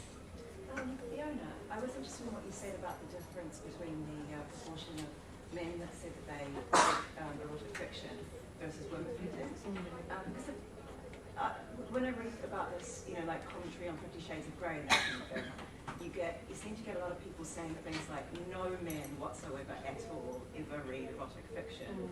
And I think that that's quite interesting because discussions I've had with men, they will say that they don't, and then you talk to them for a little while. And I think, is there something about how women looking at porn is stigmatized, but men reading erotica is stigmatized? And so, I mean, I know that the researcher Dorothy Tennell, she found that men said that they didn't read romance, but then she kind of noticed that they knew too much about the plots and characters. And I mean, it is quite a common finding, you know, with other genres as well, that, you know, sort of back in the 80s and 90s where people were talking to families about what do you watch on television, and the men all say, well, I watch news programs and current affairs, and I do, you know, but then measured against what the records of what they were actually watching, there's a real disconnect. So people tend to report, they're much more likely to report, you know, if I'm a woman, I like soap operas, and men are more likely to report, I like action films and sport, but it doesn't necessarily relate to what they actually do. Well, I thought you got quite a lot of men to admit to it, actually. Well, I was thinking that, did you get any interesting commentary on that? Did you get any men commenting on their own? We haven't looked at that yet. But I mean, if you go to a site like Literotica, it's really clear that it's, you know, it's not just women. There are men there producing and consuming those stories as well. I wonder if it's a matter of sort of recognising things for the way that we kind of recognise them as well. Because, I mean, this kind of extends from what you were saying, Fiona, about the kinds of materials that women were seeing as porn, being things like hookup sites and things to facilitate, you know, that kind of thing. And it's interesting to think about, okay, well, where are the boundaries of that? And when does Tinder shade into porn? Does it shade into porn? That kind of thing. And then maybe if you're saying, oh, you know, erotica, you have this image of, you know, soft focus, black and white covers with cursive scripts of a woman on a horse, you know, and you don't notice the fact that stuff, you know, sites like XX and X, which are mostly free clip sites, like sort of pirated clip sites, actually have a whole thing of sexual stories embedded in there. So maybe engaging with it with that different interface stops it from registering as a kind of erotica. It becomes something else. But also that there are some sort of, I don't know what the word would be, but some places where you can consume porn that precisely defy naming in that way. I mean, I'm thinking things like Tumblr sites where that, you know, they're sort of curated spaces where there's lots of images. Like they'll, you know, for instance, sometimes they'll be like mostly sexual, but then they'll also have pictures of cakes or kittens or cars or whatever. And then also there's, I mean, obviously I'm not thinking about all kinds of sites, I'm thinking about the ones that I look at, but a real mix of image and text. Like some great swathes of text, and then a phase where the person is clearly just posting images, and actually I wanted to ask you, Fiona, where does that sort of thing fit in your kind of classification of different kinds of sites that people are accessing? Like how would one sort of classify Tumblr? I mean, also because there are so many different kinds of Tumblr sites. Well, I mean, we couldn't. We gave some questions that were kind of very closed. Sort of, do you like alternative sites, for example, this? And we gave about 20 things, and then said, and what else do you like? And so that was where the Tumblr stuff comes up. But it's clear just from reading people's accounts that people go all over the place to find things. And then sometimes they're referring to things that they're producing themselves as porn. It's not necessarily being manufactured somewhere else. And you know, that sort of interesting area of curated material is really, you know, is precisely interesting because it's the combination, as you say, that it's not, it's this porn star and this unicorn and this sunset or whatever that is interesting. But even on the really mainstream spaces like the tube sites now, they're trying to do so much stuff that I think, you know, that idea that people, that there is this sort of clear distinction between the mainstream stuff and the specialist stuff, because you can go in there and you can look at cartoon stuff and you can look at a bit of MILF stuff, and then you can find something, you know, it's all there in one space. So I think that dissolving of this is for men, this is for women, or, you know, this is mainstream, this is alternative, is kind of challenged by that curation. Also the kind of dissolving of the boundaries between not just what's porn and what's other stuff, but the dissolving of the boundaries between different affects. So, you know, you think, okay, well, you'd have like a picture of a kitten, and then a picture of, you know, a double anal, and then, you know, you have like a gif of like somebody sneezing. And then they're both together. Yeah. It's this kind of, this generalised affective response is the kind of the idea that I formulated for it, where these boundaries break down, and so you just have memes and GIFs as ways of kind of mainlining affect in any form. So you do go from like, so the squee is up there with a groan of arousal, with a moan of disgust, and this generalised like sort of weird affective murmur that goes across the internet. Yeah. But then also within those spaces, people making them are often using tags to kind of enable people to then narrow it down. Yeah. So do you want to be looking at kittens, or do you want to be looking at penetration? Yeah. Useful tags. Yeah. What kind of pussy would you like today? So it's kind of like the Bartesian idea of anchorage, so the idea that the captions are increasingly becoming ways of navigating this murky field of an overwhelming, jouissance-inducing affect in all its forms. Interesting. More questions, or choose one? Just one last question. To both Fiona and Lucy, because I noticed that you use quantitative data, and I had a question on how did you sample, and to which extent you make sure that your way of sampling doesn't exclude certain groups, or so age, across age, or even, you know, ethnicity or whatever. We didn't do that at all, because our starting point was nobody knows who uses porn, so how would you then get a representative sample of them? So we just went, here's a questionnaire, if you engage with porn and you like to answer it, just do it. So we're not claiming that it's representative of anything other than here are some thoughts from people who engage with porn who have had the space to tell us anything they wanted to tell us. So it really isn't that kind of project. So you just put it on a website, or you created a link to a survey? It went on a website, and then it got, lots of people mentioned it, it got passed around on social media, various, I mean, we did send it to some places where we thought we might get a lot of responses, so it was posted on various porn fan sites, for example, but it went to all sorts of odd places. So it's the exact same thing, snowboarding. I mean, it's a hard to reach population, so I don't see what else you can really do. And obviously being part of it meant I could get other people to signal boost it and tweet it. But yeah, there couldn't really be any, like, you can't run an RCT. It's such a hard to reach group at this stage with no baseline numbers or... And in terms of exclusion, I said it was open to anybody who identified as a woman. So it wasn't necessarily you have to be a cisgendered woman, but anybody who identified as being a woman. So, yeah. But having said that, there is, I'm part of a group who are talking about the possibility of doing a survey that is, you know, will produce that kind of information, and that's because for medical researchers it's becoming really interesting. So people who look at sexual attitudes and lifestyles but don't know anything about porn, but realise that porn is like a massive important thing in people's sexual lifestyles. I mean, they're the people who are very interested in how do we devise that kind of research project. And it is quite hard because they also want to ask people, you know, so people who are also not interested in porn, but then after you've asked them and they've said no, then what do you ask? You know, it kind of throws all sorts of odd things to resolve. Was there one more question? I did see a hand. Yep, Rose. Yeah. Yes.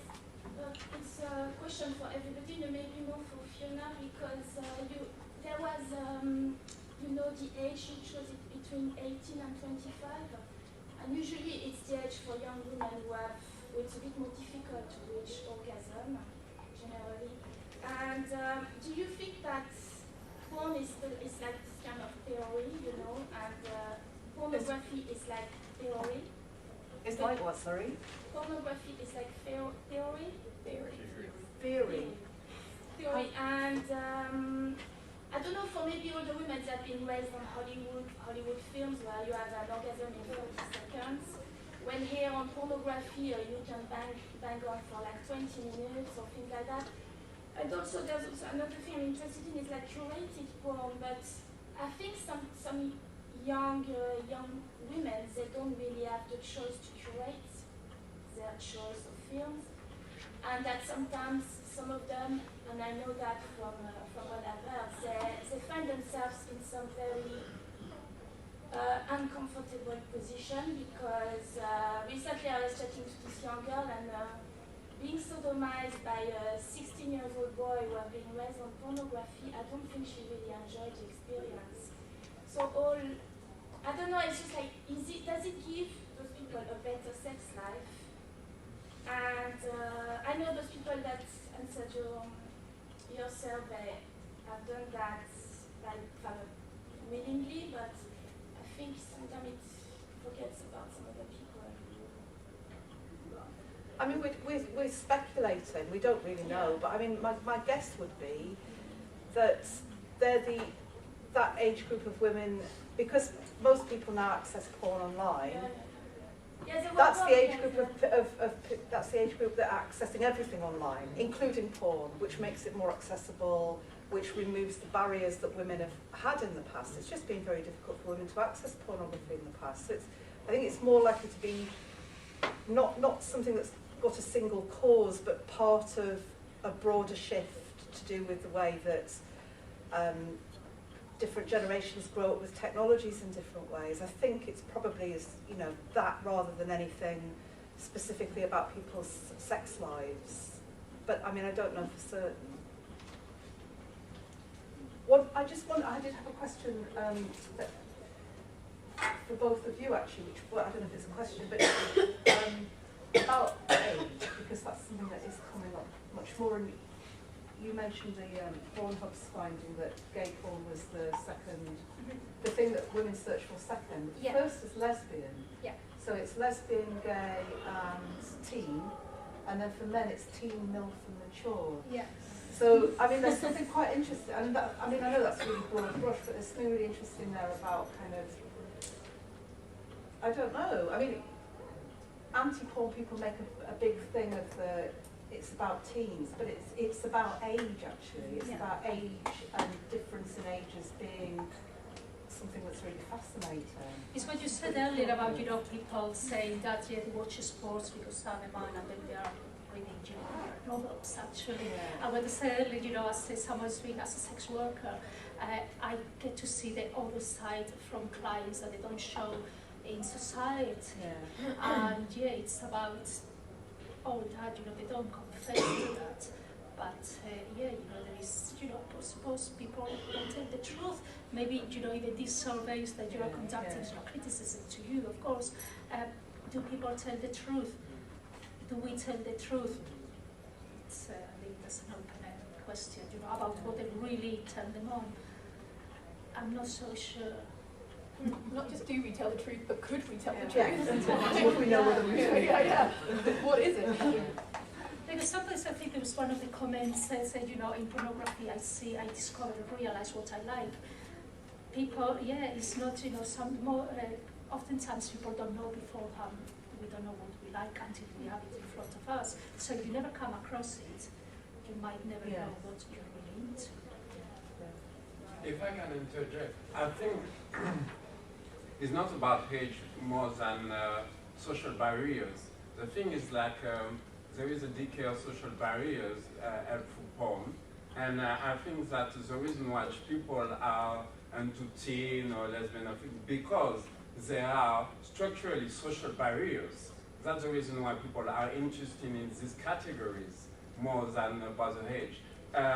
For female, adult female, mature adult female, I think that the vision of the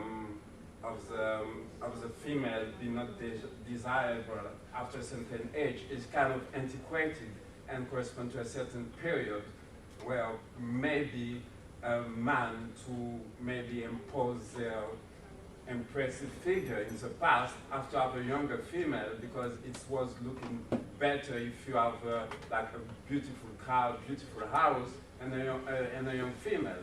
But for the male desire in general, for example, you know that there is a lot of teens that actually that have a fantasy. You know, I would like to think that, but you know, the examples have been given are current. You know, Yes. many women say that again. For me, it's using your own words. You said I think there is more of a social and class and status barrier there than that doesn't allow you to, I don't know, be queer, less conventional, because you are very negative in convention, so how do you step out of it? But you know, these complaints or these they are current.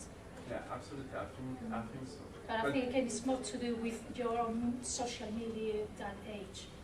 Yeah, I think so, and I think it corresponds to a certain point in time when people, for example, of the generation that you are targeting was, you know, very frustrated about and have a very narrow view of what to be desirable, if you want.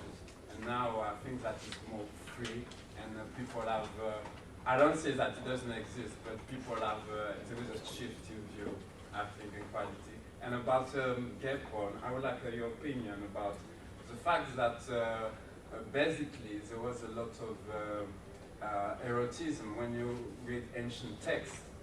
Most of erotism are homosexual homoeroticism in the Greek and the Roman. And why do you think that it shifted? And why do you think that now women are more open to that, knowing that certain women don't like it because they feel depossessed of the power of being desired? Because when a man likes another man, they feel lost is what's left for me as a woman. You might want to keep your answer fairly brief. That's an awful lot there. I don't even know where to begin with that, really. I so, you know, women are more sexually omnivorous, physiologically speaking. All the work of Meredith Chivers shows that they're more into all kinds of sex, monkey sex, gay sex, lesbian sex. Women are more sexually fluid, possibly. The work of like Lisa Diamond, they're less constrained by gender norms in terms of who should be having sex with whom. I agree, like the kind of decline of the homoerotic and the homosocial. I mean, you talk about Eve Sedgwick's work around that. It's kind of dropped out of a lot of the key text, but it's still there, the subtext is there. I mean, that's what's happening in Star Trek. It's a homoerotic, at least a homosocial relationship with erotic undertones that are quite explicit. So it's still there. I still think men are allowed to say they enjoy consuming it. But that's hopefully a temporary glitch, and we can go and live in a lovely sexual utopia where we all have sex with whoever we like, all the time, skipping through daisies, unconstrained by gender or sexual norms. And on that note of optimism,